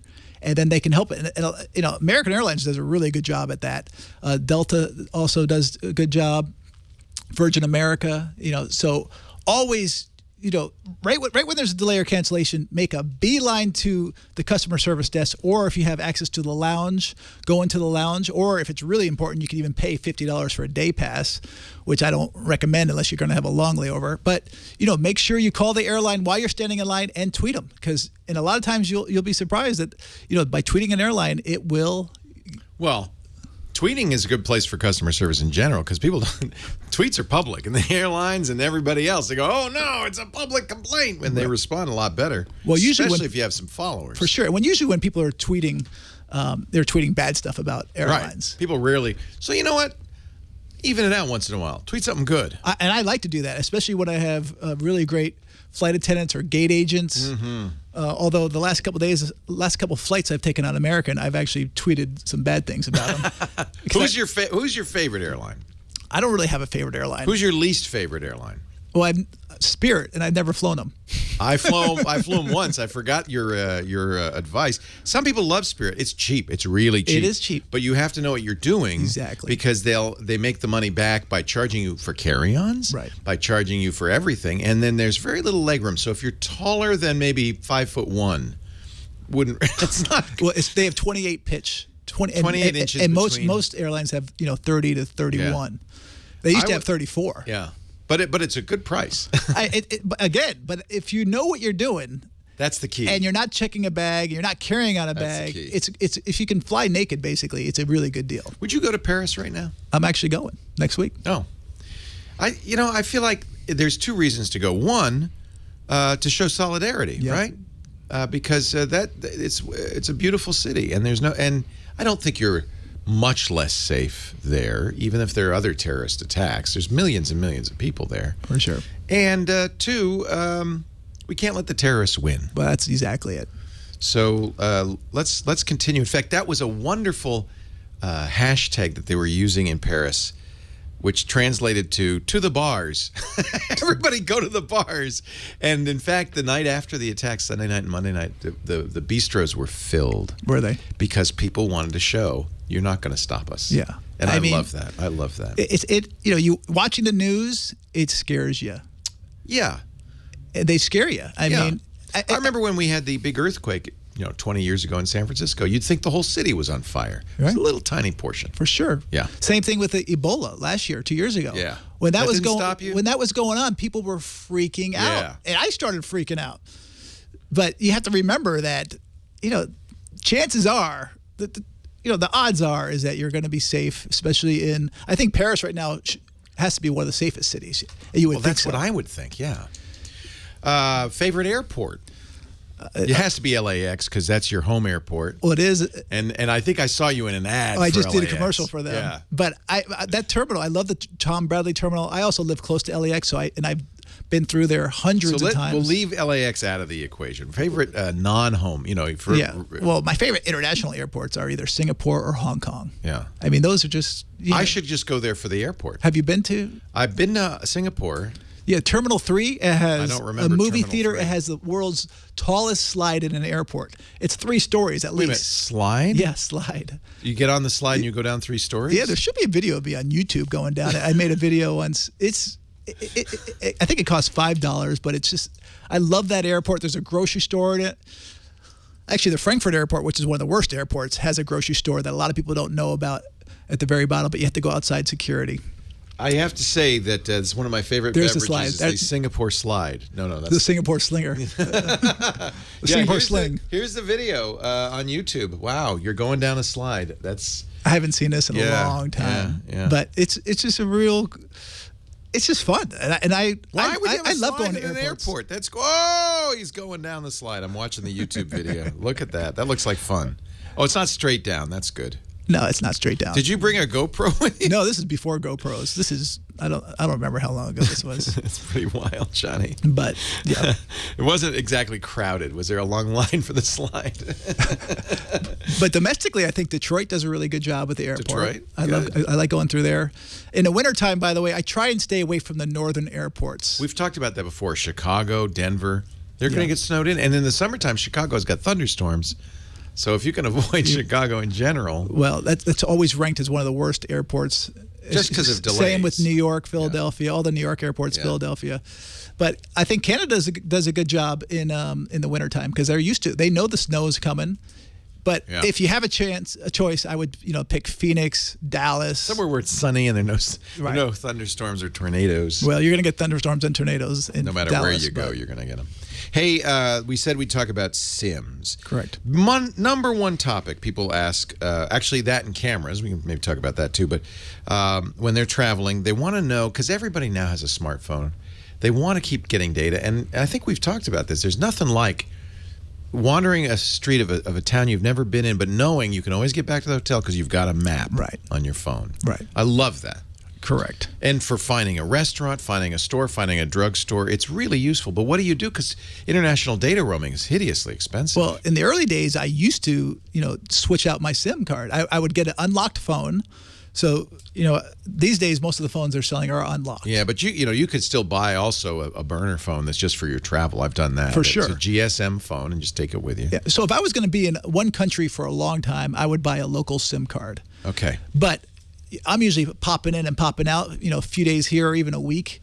And I have T-Mobile. And again, I think T-Mobile is just changing the whole industry. I have to agree. T-Mobile is incredible overseas. It's terrible domestically. It doesn't even work very well here in San Francisco.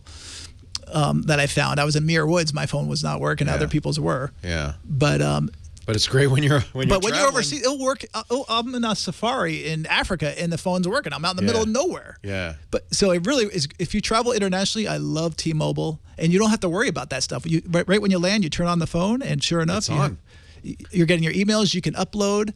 And most of the time, it's fast enough to order an Uber or to find directions. By the way, that's another good thing, isn't it? Uber is now everywhere. Everywhere. And the ability to get it. See, in France, I love Paris, but the Parisian cabbies, they don't like it. They got a mind of their own. And I'll never forget, it started snowing the last time we were in France, and it's freezing cold. And as soon as the snow starts coming down, the cabbies all rolled up their windows, and we get it right. No. And they'd open up their newspaper and they'd get out their galwas. No, they don't want to drive in the snow, but that's when you need them. So Uber is a great solution. Sure. And in Paris, you just can't flag a taxi down like you're in New York City. No, you can't. You usually have to go to a taxi stand. Yeah, where they'll say no. But Uber, I was in Paris in August and we took Uber to the airport. It's usually much cheaper. The drivers are friendlier. What are the apps that before you leave home, that you have to have on your phone? Well, Uber's one, I would guess, right? Google Translate. Translate is great because you can actually talk to it and they can talk to it and you can have a slow, but admittedly, a conversation with somebody that doesn't speak your language. Although I've never really had to use it, to tell you the truth. I rarely have a problem. Prepared. Waze. I love Waze.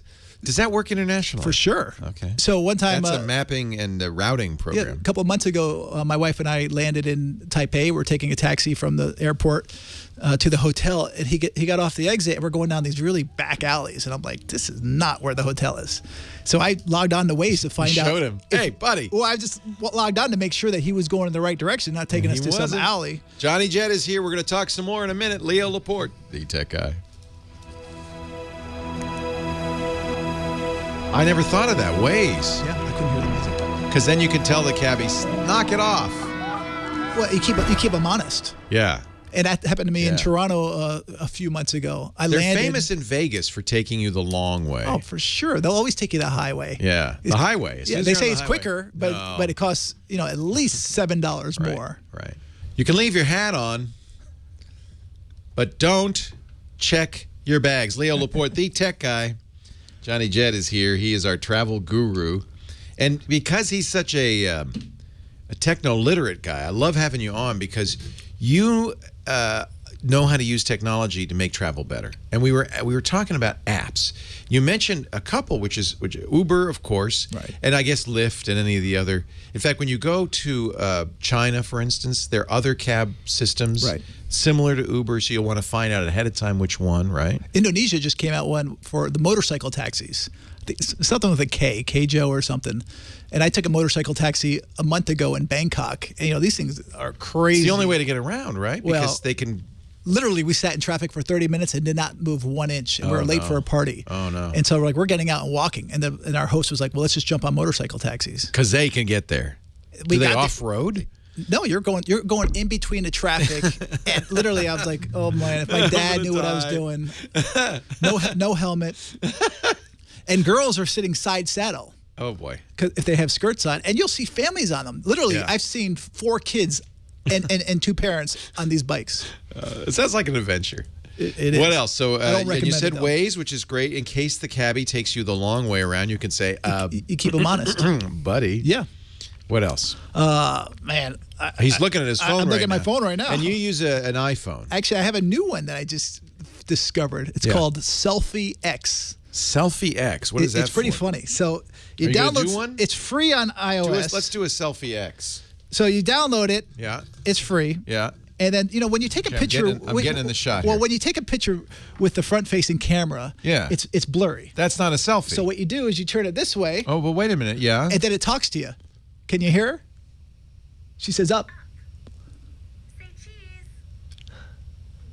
And then it tells you... Wait a minute. She said up, so that we'd aim into our faces, and then said, say cheese? Yes, and then it vibrates when it takes the phone. And did it come out with a good picture?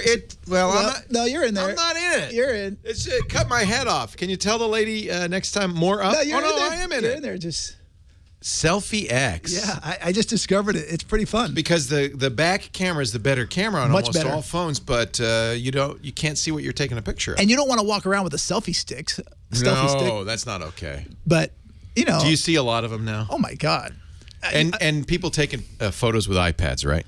When do you see the iPad Pro out in the field? God. That thing is massive. Yeah.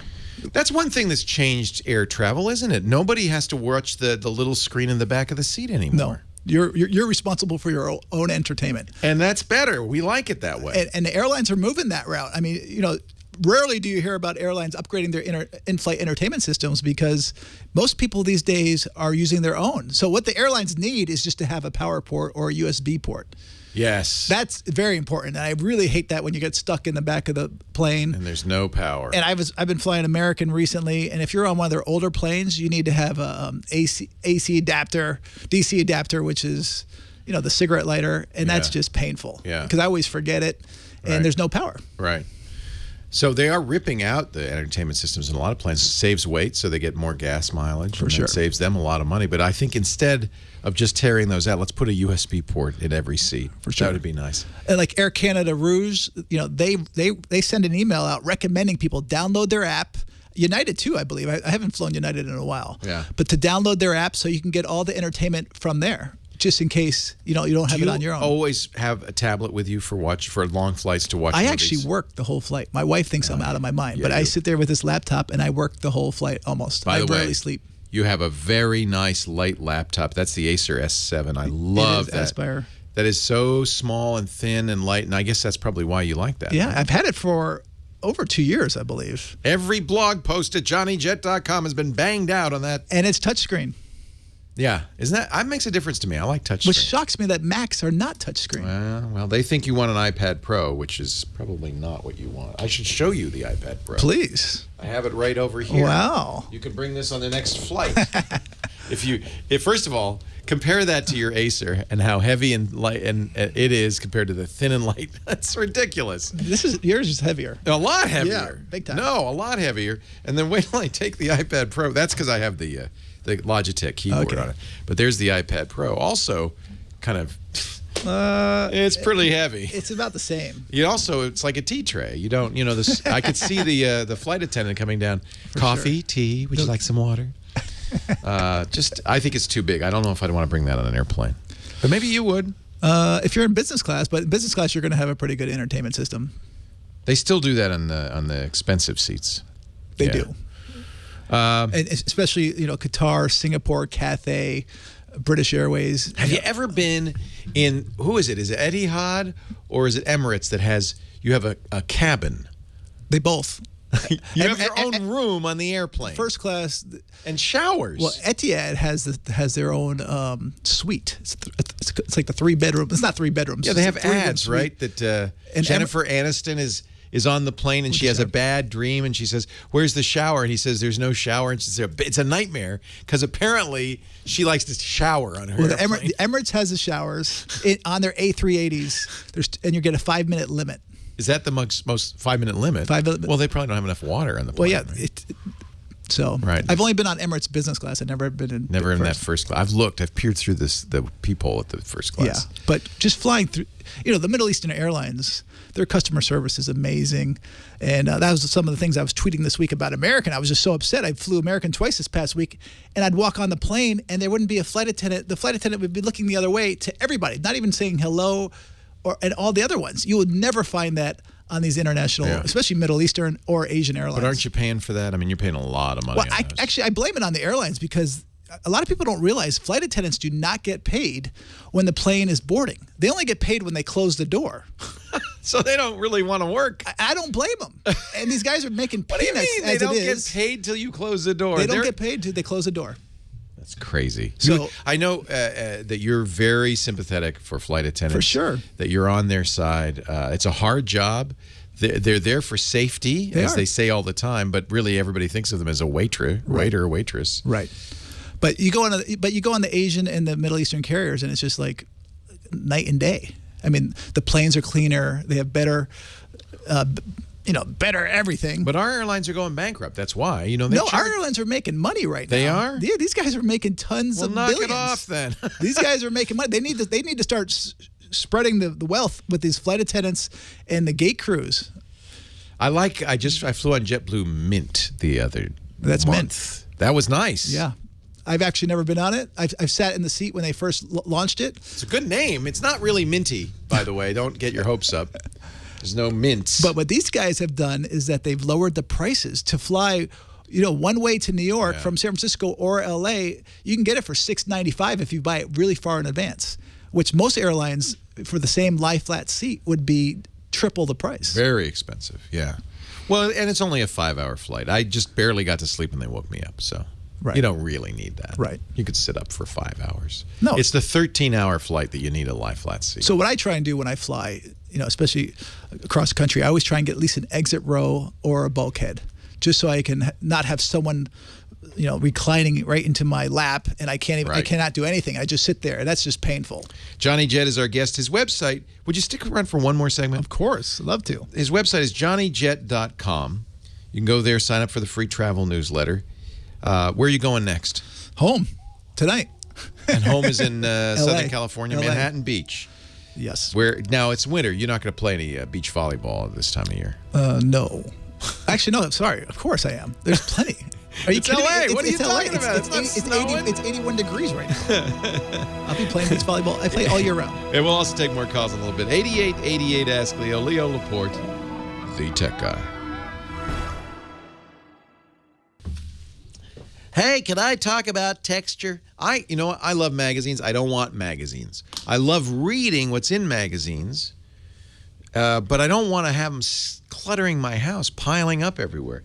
That's why I love Texture. Texture, we may have heard of them as Next Issue. It's from Next Issue, is a magazine subscription that goes on your iPad or your tablet or your phone.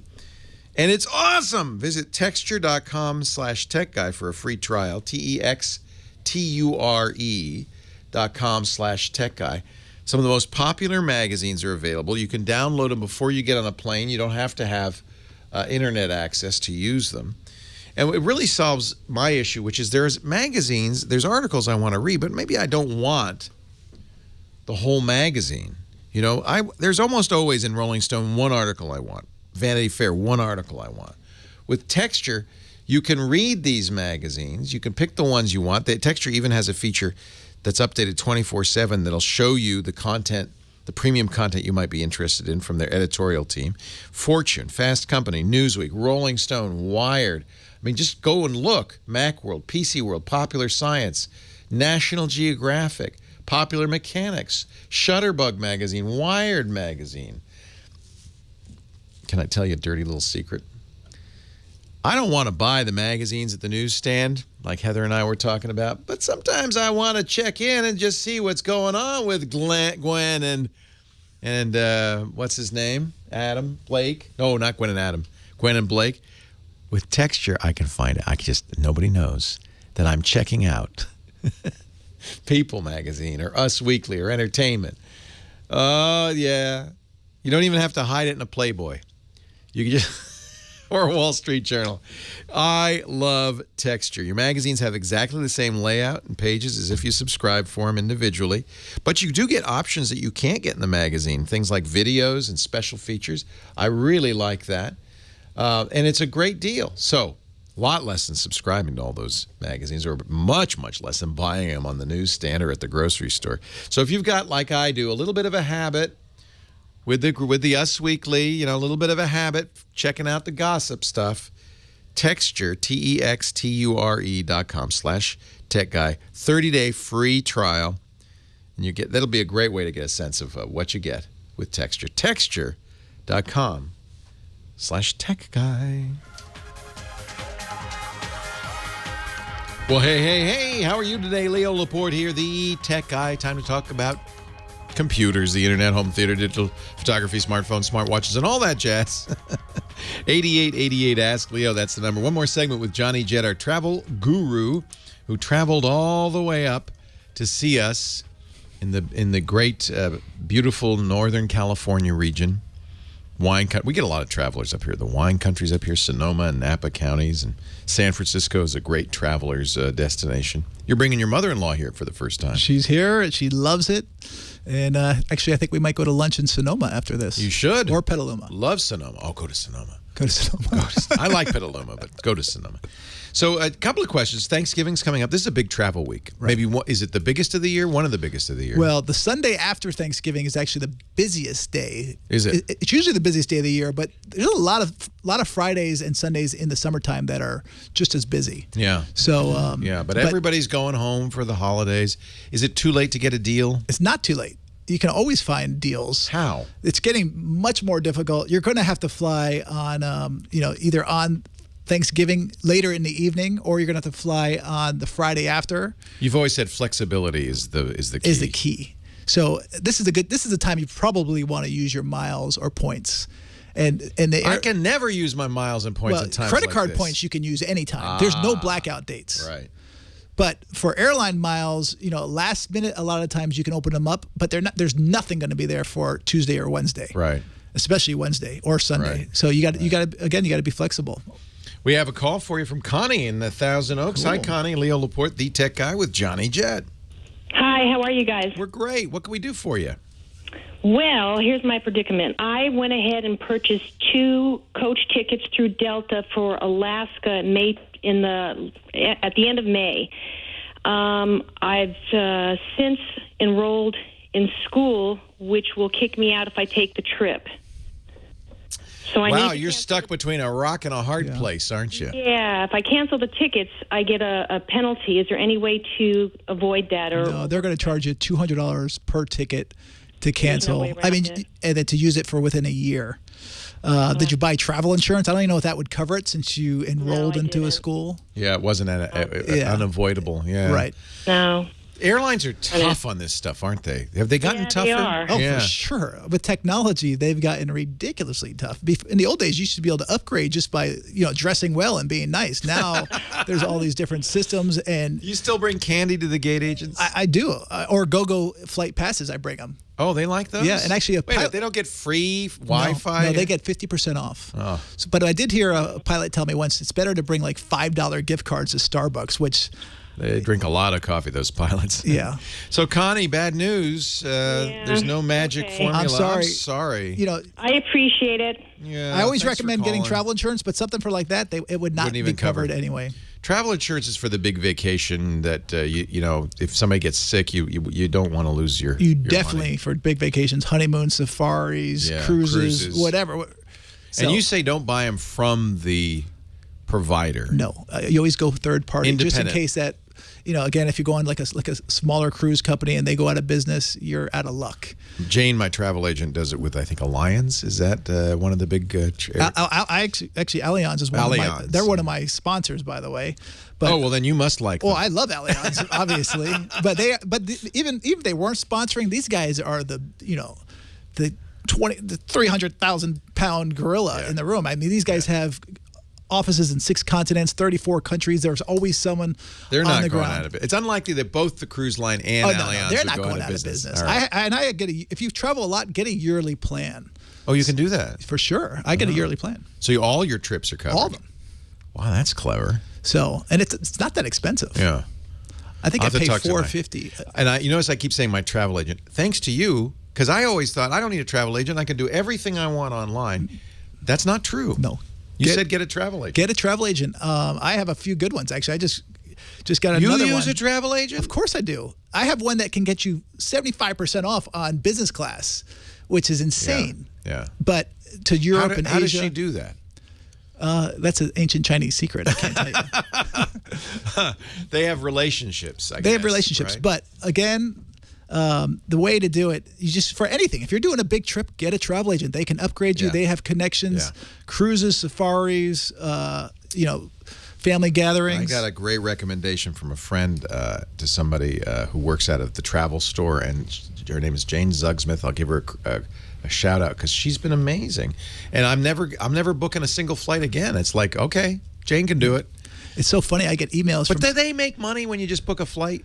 Some do. Okay. Actually, flights they don't. They'll charge you a fee because the airlines are rarely giving them commission. Some of the international carriers are, but they make most of their money from big package deals, cruises, or hotels. Yeah, hotels give them some. And hotels is actually what's driving the whole online business. All the big third parties, they make their money in hotels. Interesting. You mean like Hotels Tonight and all those guys, Orbitz and all of those. Expedia. They're not making a lot of money on flights. They're making it on hotels and package deals. Now, somebody in the chat room was asking, how do I know what plane I'm going to be on and what amenities that plane would have? Do you have a website for that? I have a couple. I have one called RouteHappy.com. Hipmunk also. I use Hipmunk as a travel booking site, right? Because it'll look through all the sites and give you the best fare. For sure.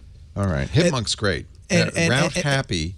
So this will search for a flight, but then it will also tell you if it has Wi-Fi, if there's a USB plug. That kind these of stuff. days, almost all the sites are doing that. They've gotten savvy. Yeah. Technology has really helped this. And then before you book, you know, what kind of plane it is. Yeah, yeah. And you can even I've used Seat Guru. Is that still one of the? Of course, everyone uses Seat Guru. You tell them what plane you're on, and they'll say, "Oh, you definitely want to stay away from that because you're right next to the bathroom." Well, it'll tell you which seat to take. Yeah, which seats are good and which ones aren't. Right. So one of the things, by the way, that I always try and tell people, be careful, because when you go into like American, I fly American lately. You know, if sometimes they say it's a preferred seat and you think you're getting extra legroom, but you're not. So you got to make sure you're I don't prefer that. Thank you. Sometimes the airlines tell you it's a preferred seat and they'll charge you a lot more just to sit up closer to the front door. They don't say how much preferred. Slightly preferred. I get off faster. So always do your homework. Do you want to sit in front of the? Don't you want to sit in front of the jets? Isn't it noisier behind the jets? Well, the calmest place is right on the wings. On the wing. That's the smoothest flight. That's the smoothest flight. So it's also the loudest, but it is the smoothest. One of the reasons I asked Johnny, and he's good at this kind of stuff, is he got into this business as a traveler because you were afraid of flying. I was. Not only afraid to fly, I was afraid to leave the house for a few years. Wow, you were agoraphobic. Yeah. I was taking too much medication for asthma, and it gave made me you anxiety. anxious. Great. And it gave me anxiety. I was going on a dream trip. We never really traveled that much growing up, but never, a few flights, never internationally. And it's a long story, but I was afraid not only to fly. How did you condition yourself to not be afraid of flying? My parents were amazing. I went to a homeopathic doctor back in the 80s, which was unheard of.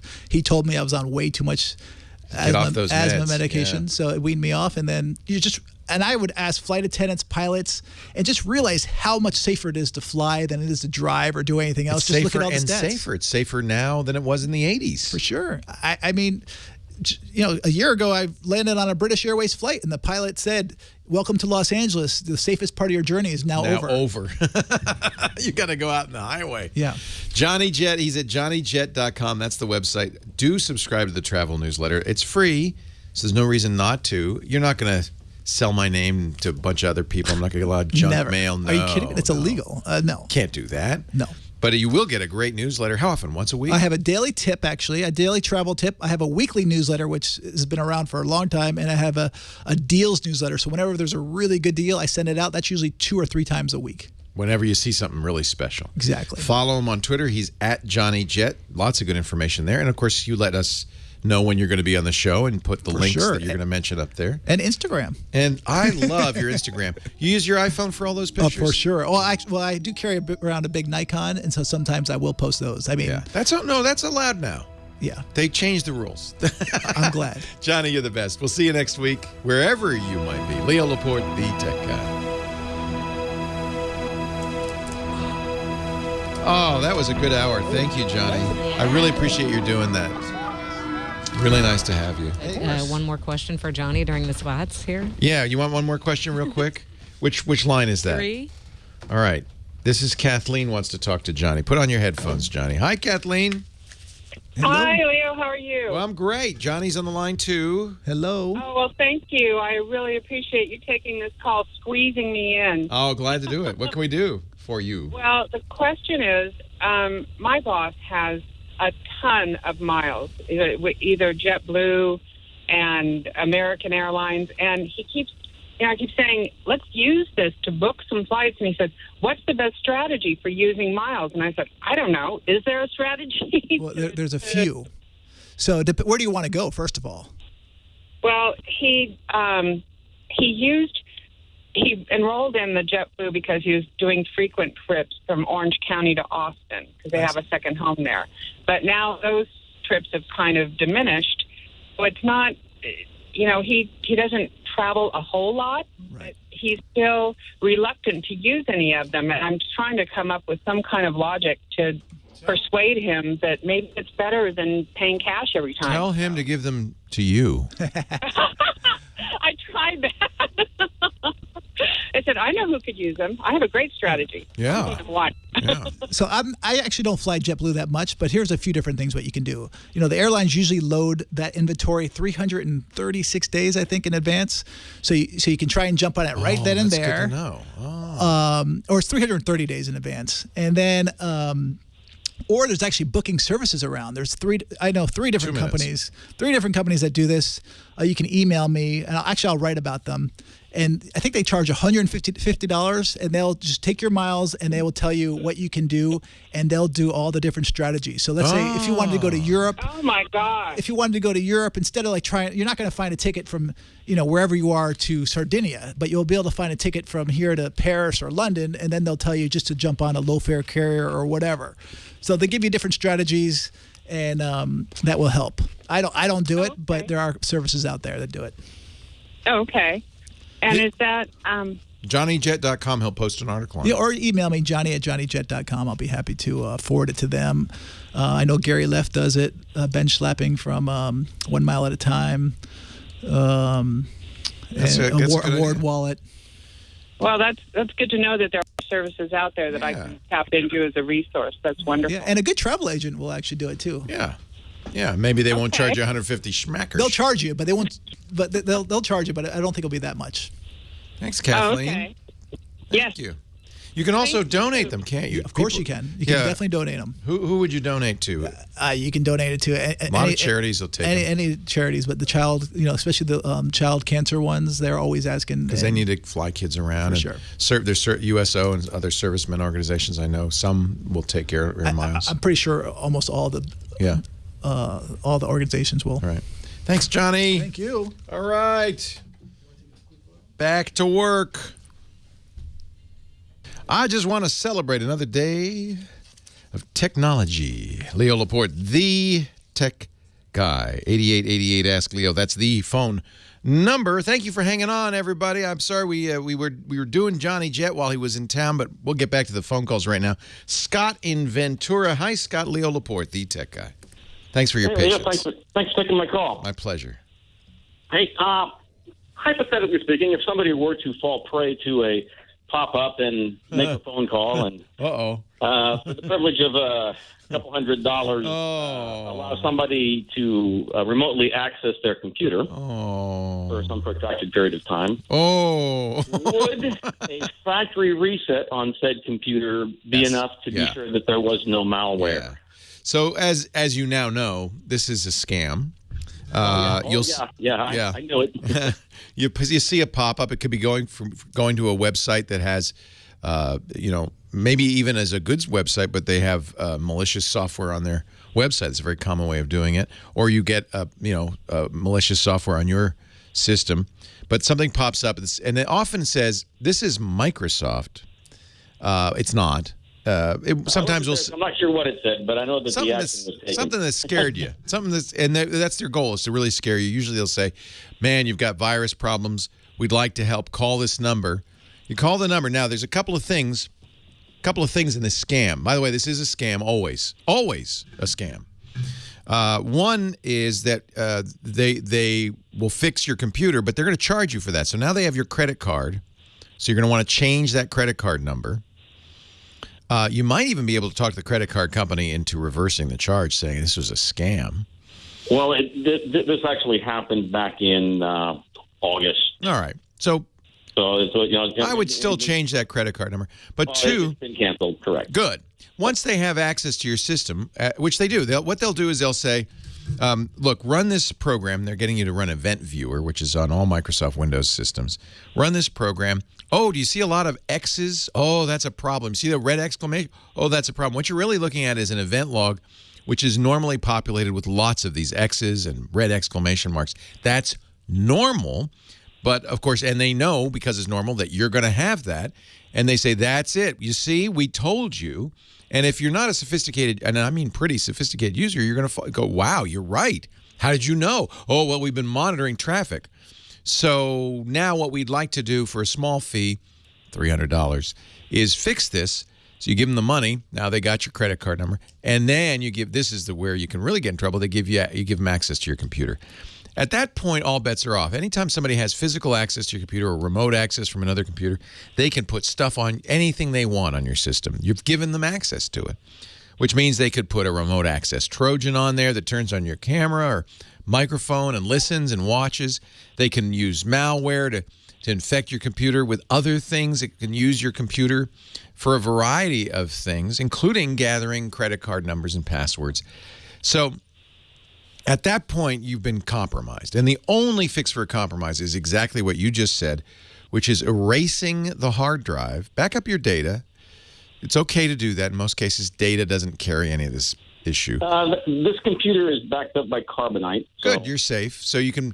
Then this makes it easy. If if the backup is complete on Carbonite, then all you have to do is reformat the drive and install from a known good source. That means either your known good backups, a backup you did before August, or better yet, a recovery disk that came from the computer manufacturer or a Microsoft Windows install disk.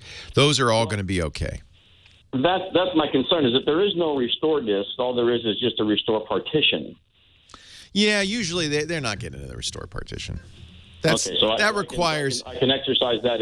It's an HP. There's an HP process that is in the restore, and wipe the thing. You know, the truth is, of course, there are all sorts of things bad guys can do, including modify the restore partition.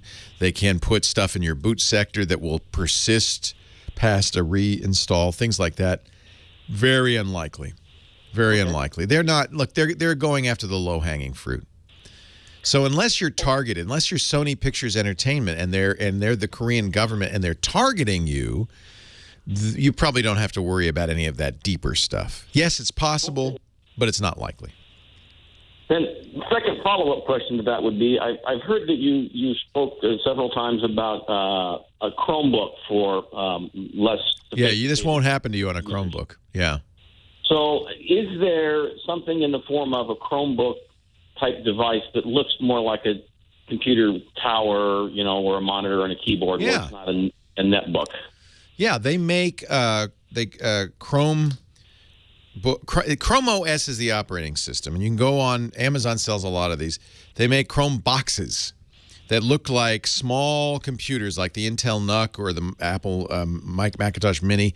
They're small boxes. You add a keyboard, mouse, and monitor, and it's just like a big desktop computer, but it's not. It's running Chrome OS, which is inherently much more secure.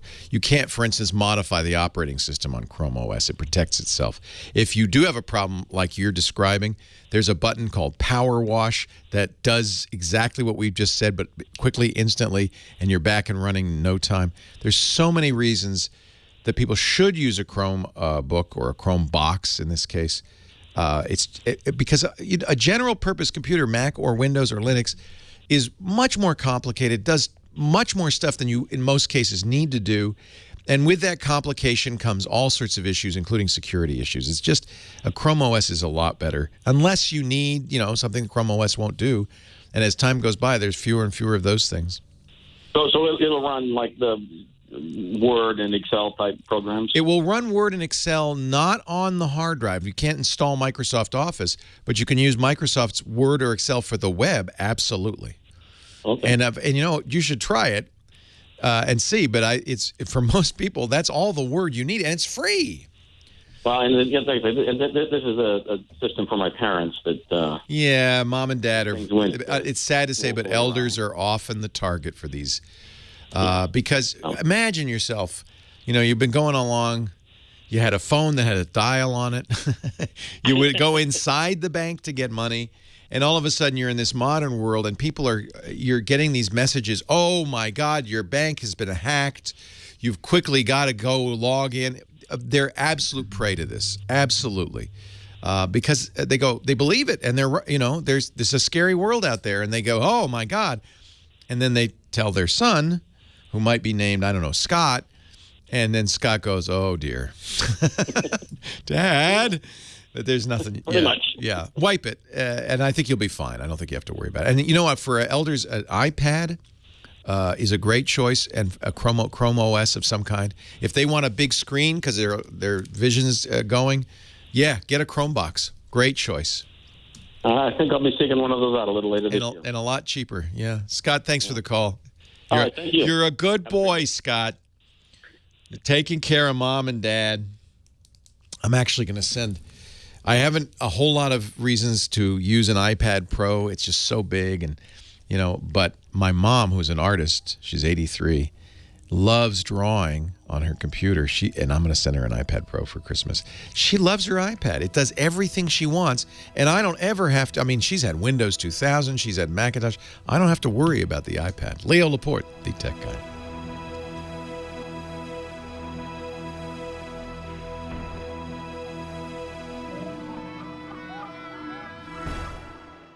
Leo Laporte, the tech guy. Half an hour to go on the Tech Guy Show. Mike in Riverside is next. Hi, Mike. Hey, Leo. How you doing? I'm well. How are you? Well, I talked to you a couple of weeks ago. My laptop had crashed with the graphics card, and I pulled the hard drive and saved the data. Good. I bought a brand new Dell laptop with Windows 10 installed. Yes. I feel like there's a very bad ending coming here. What happened? There is. I have a Panasonic printer. Come to find out that Windows 10 doesn't work with it. And I'm looking for a workaround. Yes. So a lot of people are suddenly noticing that Windows 10, and this is going to happen anytime you have a major operating system upgrade, but I'm surprised at the number. A lot of printers and other devices don't work with Windows 10. Now, that's not Microsoft's fault. That's Panasonic's fault. They didn't make a driver. Microsoft said. Yeah. Microsoft does not make drivers. The whole idea of, in fact, that's what a driver is. A driver is software the manufacturer of the hardware packages with the hardware so that hardware can talk to your computer. That's what a driver is. It's like a translator. And while Microsoft certainly gets involved in making sure that a full set of drivers is available, they can't do it for everything, and it isn't really up to them. And it's a sad state of affairs that printers especially get abandoned by their manufacturers. I just don't understand it. So there are other choices, and this comes from a world like Linux, where printer manufacturers never made drivers. So Linux has come up with ways to print to these printers.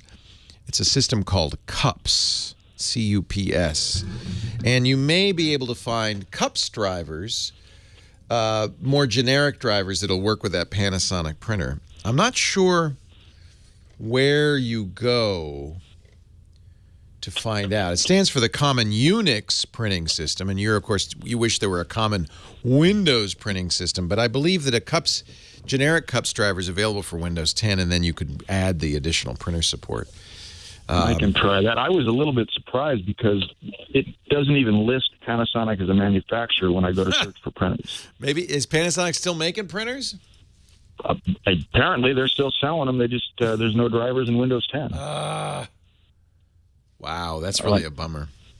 Yeah, and I was really looking forward to Windows 10. I'm also having some problems with ESET, not all of its features working properly. Yeah, now this is a different matter because of the security model in Windows 10. And Microsoft started this shift with Windows 8 and, in fact, told antivirus companies, look, the things you do, like, for instance, modifying the operating system kernel, you can't do that anymore. In Windows 8, they started that process, and Windows 10 has completed it. So it's not unusual. Antiviruses don't have the same hooks into the operating system. Now, ESET will undoubtedly update it, but it's taking them time. And maybe that's similar to what's going on with Panasonic. Maybe they're going to do a Windows driver. They're just taking them time. Windows 10 came out July 29th. It's been in beta for more than a year. So I don't know how much time they need. I would look and see if there's a CUPS driver. CUPS can, somebody's in the chat room saying, yeah, CUPS can even drive a daisy wheel printer. You can get an Epson MX100 dot matrix printer working on a Windows machine with CUPS. So that's the first thing. I would say maybe it's time to get a new printer. The good news is printers are cheap because they make the money on the ink, of course. So look around for an inexpensive inkjet printer. That might be the easiest thing to do. As for the antivirus, I wouldn't worry about it. I would, in fact, I don't recommend buying or installing antiviruses on Windows 10 for two reasons. First of all, Windows 10 has a built-in antivirus, Windows Defender. But the second reason, maybe more important, which is nowadays an antivirus isn't as good of, we used to say you have to have an antivirus. I don't say that anymore. In fact, Google did a survey of experts, security experts recently, and antivirus was way down the list. The reason is viruses spread so fast nowadays. They spread faster than the antivirus companies can get the signatures out. So antiviruses tend to protect you against old viruses, but they do a weak job of protecting you against new viruses. In fact, what was the virus I was just looking at that even today still spreads, and many antiviruses don't even know it's there. So an antivirus is, at best, belt and suspenders, an additional protection, especially since you already have Microsoft Defender installed. And at worst, it gives you a sense of, a false sense of security. Oh, I've got an antivirus. The most important thing is keep your Windows updated. Keep the software that goes online, including browsers, Flash, your PDF reader. Keep those up to date, your video players. Keep those up to date and be really careful about that, because every time you get an update, almost always that's patching a flaw, a security flaw. So you got to keep those patched. Don't accept software from strangers. In fact, best not to install software you didn't explicitly go out and get. And then be very careful about where you get it. It's about your behavior. Safe computing, that's far more important than an antivirus. And given that you've got an antivirus with Microsoft's Defender, plus every time you update Windows every second Tuesday of the month, there's an update to their malicious software removal kit, which finds and removes older stuff, I think you don't have to worry about the antivirus software anymore. So, in short, get a new printer and don't worry about ESET. Paul is in the line from La Jolla, California. Hi, Paul. Hi, Leo.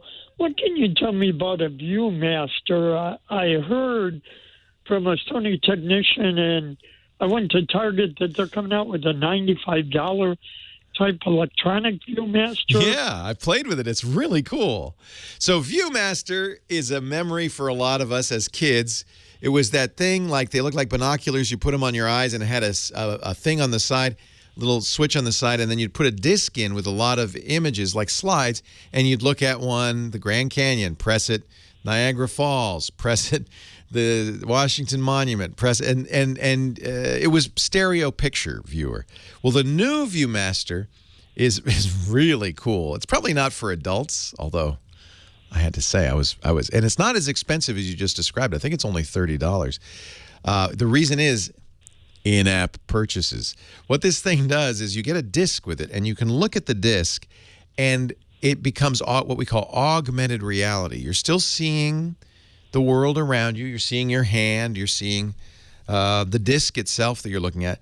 But appearing on the disc, well, the one I used was a jungle animals. 3D elephant, tiger, they're moving, they're interacting. You're looking at them. It's as if you're holding in the palm of your hand an entire menagerie. And then if you buy the software, you can get even deeper into it. So what these really are virtual reality glasses. And they're not as expensive. Be careful, because there are people selling these. It's probably going to be one of the hot items for the holidays, and so there will be people on eBay and other places selling these overpriced. The actual price at Viewmaster is, I think, $30, and it is amazing. You can go to viewmaster.com and see this. It's kind of a little bit akin to the Google Cardboard 3D project, and I think it's kind of what kids are going to start expecting.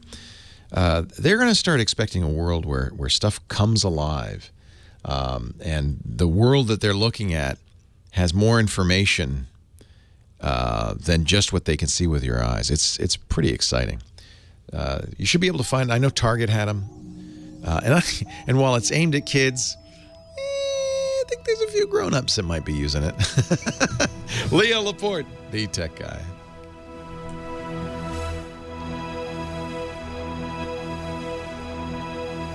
Oh, you need a smartphone. I forgot to mention. You put your smartphone in the Viewmaster.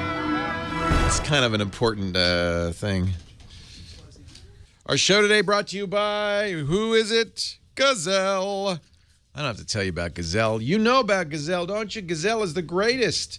When you have a new gadget on your mind, you want to trade in your old love for the new love. The best thing to do is to sell your old gadget at GAZELLE.com. Gazelle gives you top dollar. In fact, you go there right now, you can get a 30-day quote. That is a quote guaranteed for the next 30 days. So you don't even have to decide right away if you want to sell it. Let's say you're looking at that iPad Pro. You're saying, I like it, but it's kind of expensive.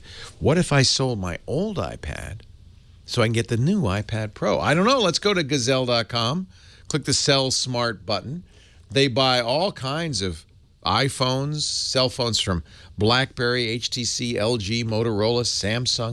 Of course they buy iPads. In fact, they even buy broken iPads. You got one of those, them there iPad Airs, and you want to get, let's say I'm ready. I'm ready to get the new iPad Pro, but I want to, what am I going to get for my 64 gigabyte? Is it in good condition? Yeah, $215. Is it in flawless condition? Yep, $240. Now, here's the deal. That quote's guaranteed for 30 days. It's guaranteed for 30 days. So now you can say, all right, that gets me a little ways towards my iPad Pro. What else can I sell? And go on in there and sell that old tablet from Amazon or Asus or Google or Microsoft or Samsung. Sell your old iPod or your MacBook or Mac. You get great price. They'll turn it around fast. They pay the shipping, and they will give you either a check or a PayPal credit if you're in a hurry, or you want a little extra. They'll bump up the value of a Amazon gift card by 5%. So if you buy a lot on Amazon, that's an even better deal. Now, GAZELLE.com. So get that quote. But they also, this is cool, they sell used devices, not just used, certified pre-owned devices. You can buy an iPhone. Let's say you lose your iPhone, or your kids lose their iPhone. You don't want to go out and buy them a brand new iPhone. What about a slightly worn but much loved iPhone 6? How about that? Let's see how much we can get for an AT&T. How much they're going to charge? Look at that. That's a lot less than going into the store to get it. And they come in 3 different conditions. Excellent is basically like new, unused. But you can also get good, save a little extra money, and those are just slightly worn. In every case, anything Gazelle sells has been put through a rigorous 30-point inspection, ensuring that everything is in perfect working order. And, of course, they have a 30-day money-back guarantee, so you're never taking a risk. Now to buy or sell, this is the place. Gazelle, GAZELLE.com. Give new life to used electronics. Trade in for cash or buy certified pre-owned at Gazelle.com today. Turn up the radio and listen to the music and the Gizwiz. Leo Laporte, the tech guy. Dick DeBartolo, our gadget guy. He's the Gizwiz. So much fun. Thank you for joining us. We did, when was that? Just a couple of nights ago. Wednesday night. Wednesday night. GMA, Good Morning America, celebrating its 40th anniversary. Yeah. So they did a 40-hour online stream. They brought back all the old hosts. They had lots of segments. And we were very thrilled. 1 hour of the GMA 40 years and 40 was here from, in 40 hours, was here from our studios in Petaluma, of all places. Their tech reporter, Becky Worley, joined us. And this guy right here, Dick DeBartolo, did it was very funny because my producer from World News Now produced that segment. Oh, you're kidding. And he called me and he said, do you know how to put you on one screen and Becky on another?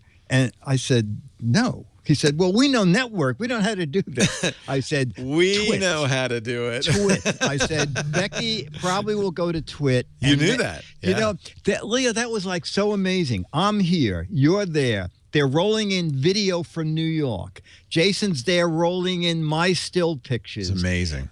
It was just amazing. And then we go to Israel. And Israeli television, Israeli morning television, they gave us a cake and a tank, which was... It was a little strange. Okay. I didn't get a tank. No. I got a Jeep. I guess because I'm a small operation. But it was fun. You showed like bad gadgets from years gone by. It was actually kind of fun. I did. You know, I had my directional ear signal lights. Oh, he's wearing them right now. That's so when you're walking in New York, you could signal a left turn. I'm walking here. I'm walking. But you know what? One of my favorite GMA moments was, and I was so nervous, was introducing the StarTAC. They were introducing it at CES at 9 a.m. That was that Motorola flip phone that looked like a Star Trek communicator.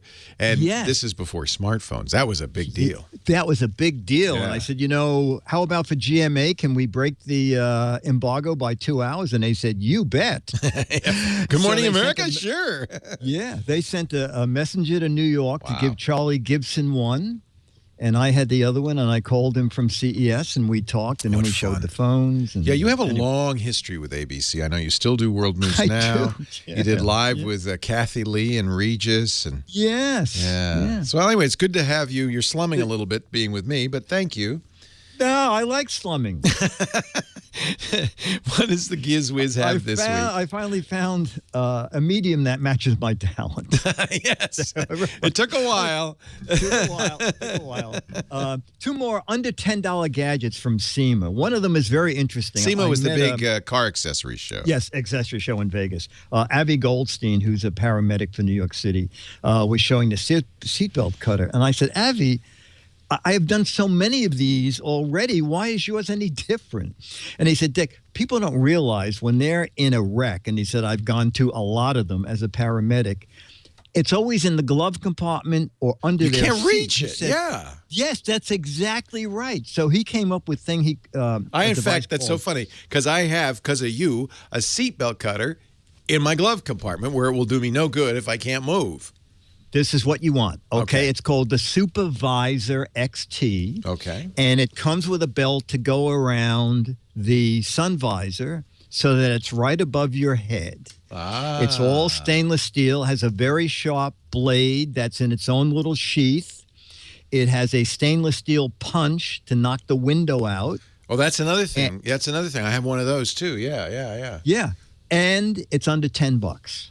Oh, nice deal. Yeah, it's a great idea. Supervisor XT, and all the stuff is, there you go. right there. And then the other thing, Leo, is $8. And do you use WD-40?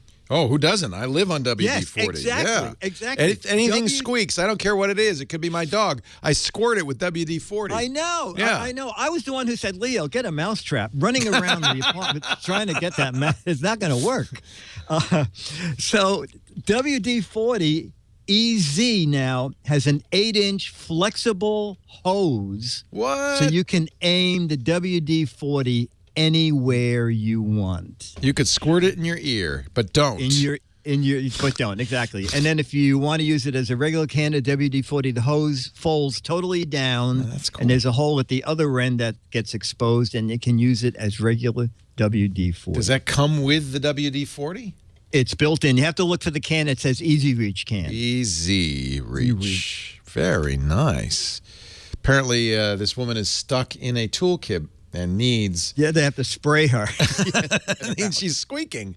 What's that squeaking sound? Why, there's a gymnast stuck in my toolbox. If you want to know more, all you have to do, including a link to that strange video, is go to gizwiz.biz. That's Dick's website, gizwiz.biz. Did the gadgets you showed on 40 on 40, are they there too? Well, no. The keyboard I put away, and the other two gadgets. The man's keyboard? It was the man's keyboard, the most idiotic thing. But my favorite, Leo, was TV hat. Yes, a perennial favorite, really. A perennial TV hat is a cap, baseball cap with a very long bill, 8-inch long bill, right. and it has at the end of the bill, it has a mount for your smartphone, and then just so people won't know what the hell you're doing. No, wait, Leo. Curtain. Then there's. Right, but there's a magnifier in there on a track. Oh, well, it's just like going to a big screen theater. That's it. You slide it till it's big screen, and then the privacy curtain to block out the light. But as I thought, it's really so people can't see who's wearing the TV Who's app. looking like an idiot. You look pretty grim. Gizwiz.biz. When you're there, do check out the What the Heck Is It contest for a chance to win an autographed copy of Mad Magazine from this guy right here. Dick DeBartolo, Mad's maddest writer, and our Gizwiz, and GMA's Gizwiz, the world's Gizwiz. Oh, I'll see you later on Screensavers. Thank you for joining us on Screensavers. Thank you. Take care, Dickie. Okay, bye. I have a couple minutes left. Let's see if we can help Louie in Palos Verdes, California. Leo, hey, Louie. Hey, Louie. Need help bad. All right. I have Windows 7 and I have a media player that I've been using for years since I got it. Yeah. And all of a sudden, Cox went all digital, and I can't get it anymore. Yeah, that's right. How do I? Is there an upgrade or anything? Well, you had something that you connected the cable into, right? Yes. That's unfortunately an analog device. You need to replace that device. Is it a card in your computer, or what is it that you're? You know, what I did is I got I replaced it with a mini box from Cox. I have the new tuner. Oh. And the problem with that is that you have to tune the Cox box manually. Right? And so if you're using it as a DVR, you can't schedule a recording. You got to be there. Well, you know when I'm over there on my when I'm on my guide, I usually just click on what program I want to do, hit the dot, and it records. And is it working now? No, it doesn't work at all. What it does, it gets a blank. The screen. Yeah.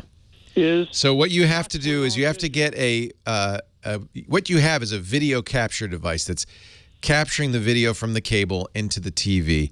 Your Cox box is not enough. You need to get one for your computer, and then you need to get from your cable provider, in this case Cox, you need to get a cable card, something they call a cable card or an M card, that will make and you need to get a device that uses that, by the way, that'll make that video capture device in effect a cable box. See, the reason, because they went digital because they uses less bandwidth, so you can get more channels on the same cable, but B, because they can also copy protect it. So that's what you're running into. And you need to uncopy protect it in order to record it. That means you need the cooperation of your cable company. You need a cable card compatible video capture device, and then you need to get a cable card from Cox. It is not fun. They may even deny such things exist, even though they're required by law to give you one. Leo Laporte, the Tech Guy. Well, that's it for the Tech Guy Show for today. Thank you so much for being here. And don't forget, it's just the tip of the iceberg. We do nearly 30 shows on the Netcast network. It's called TWIT, T-W-I-T. It stands for This Week in Tech, and you'll find it at twit.tv, including the podcasts for this show. We talk about Windows on Windows Weekly, Macintosh on Mac Break Weekly, iPads, iPhones, Apple Watches on iOS Today, security on Security Now. I mean, I can go on and on and on. You even get your daily dose of tech news with Tech News Today and Tech News Tonight. And, of course, the big show every Sunday afternoon, This Week in Tech. You'll find it all at twit.tv.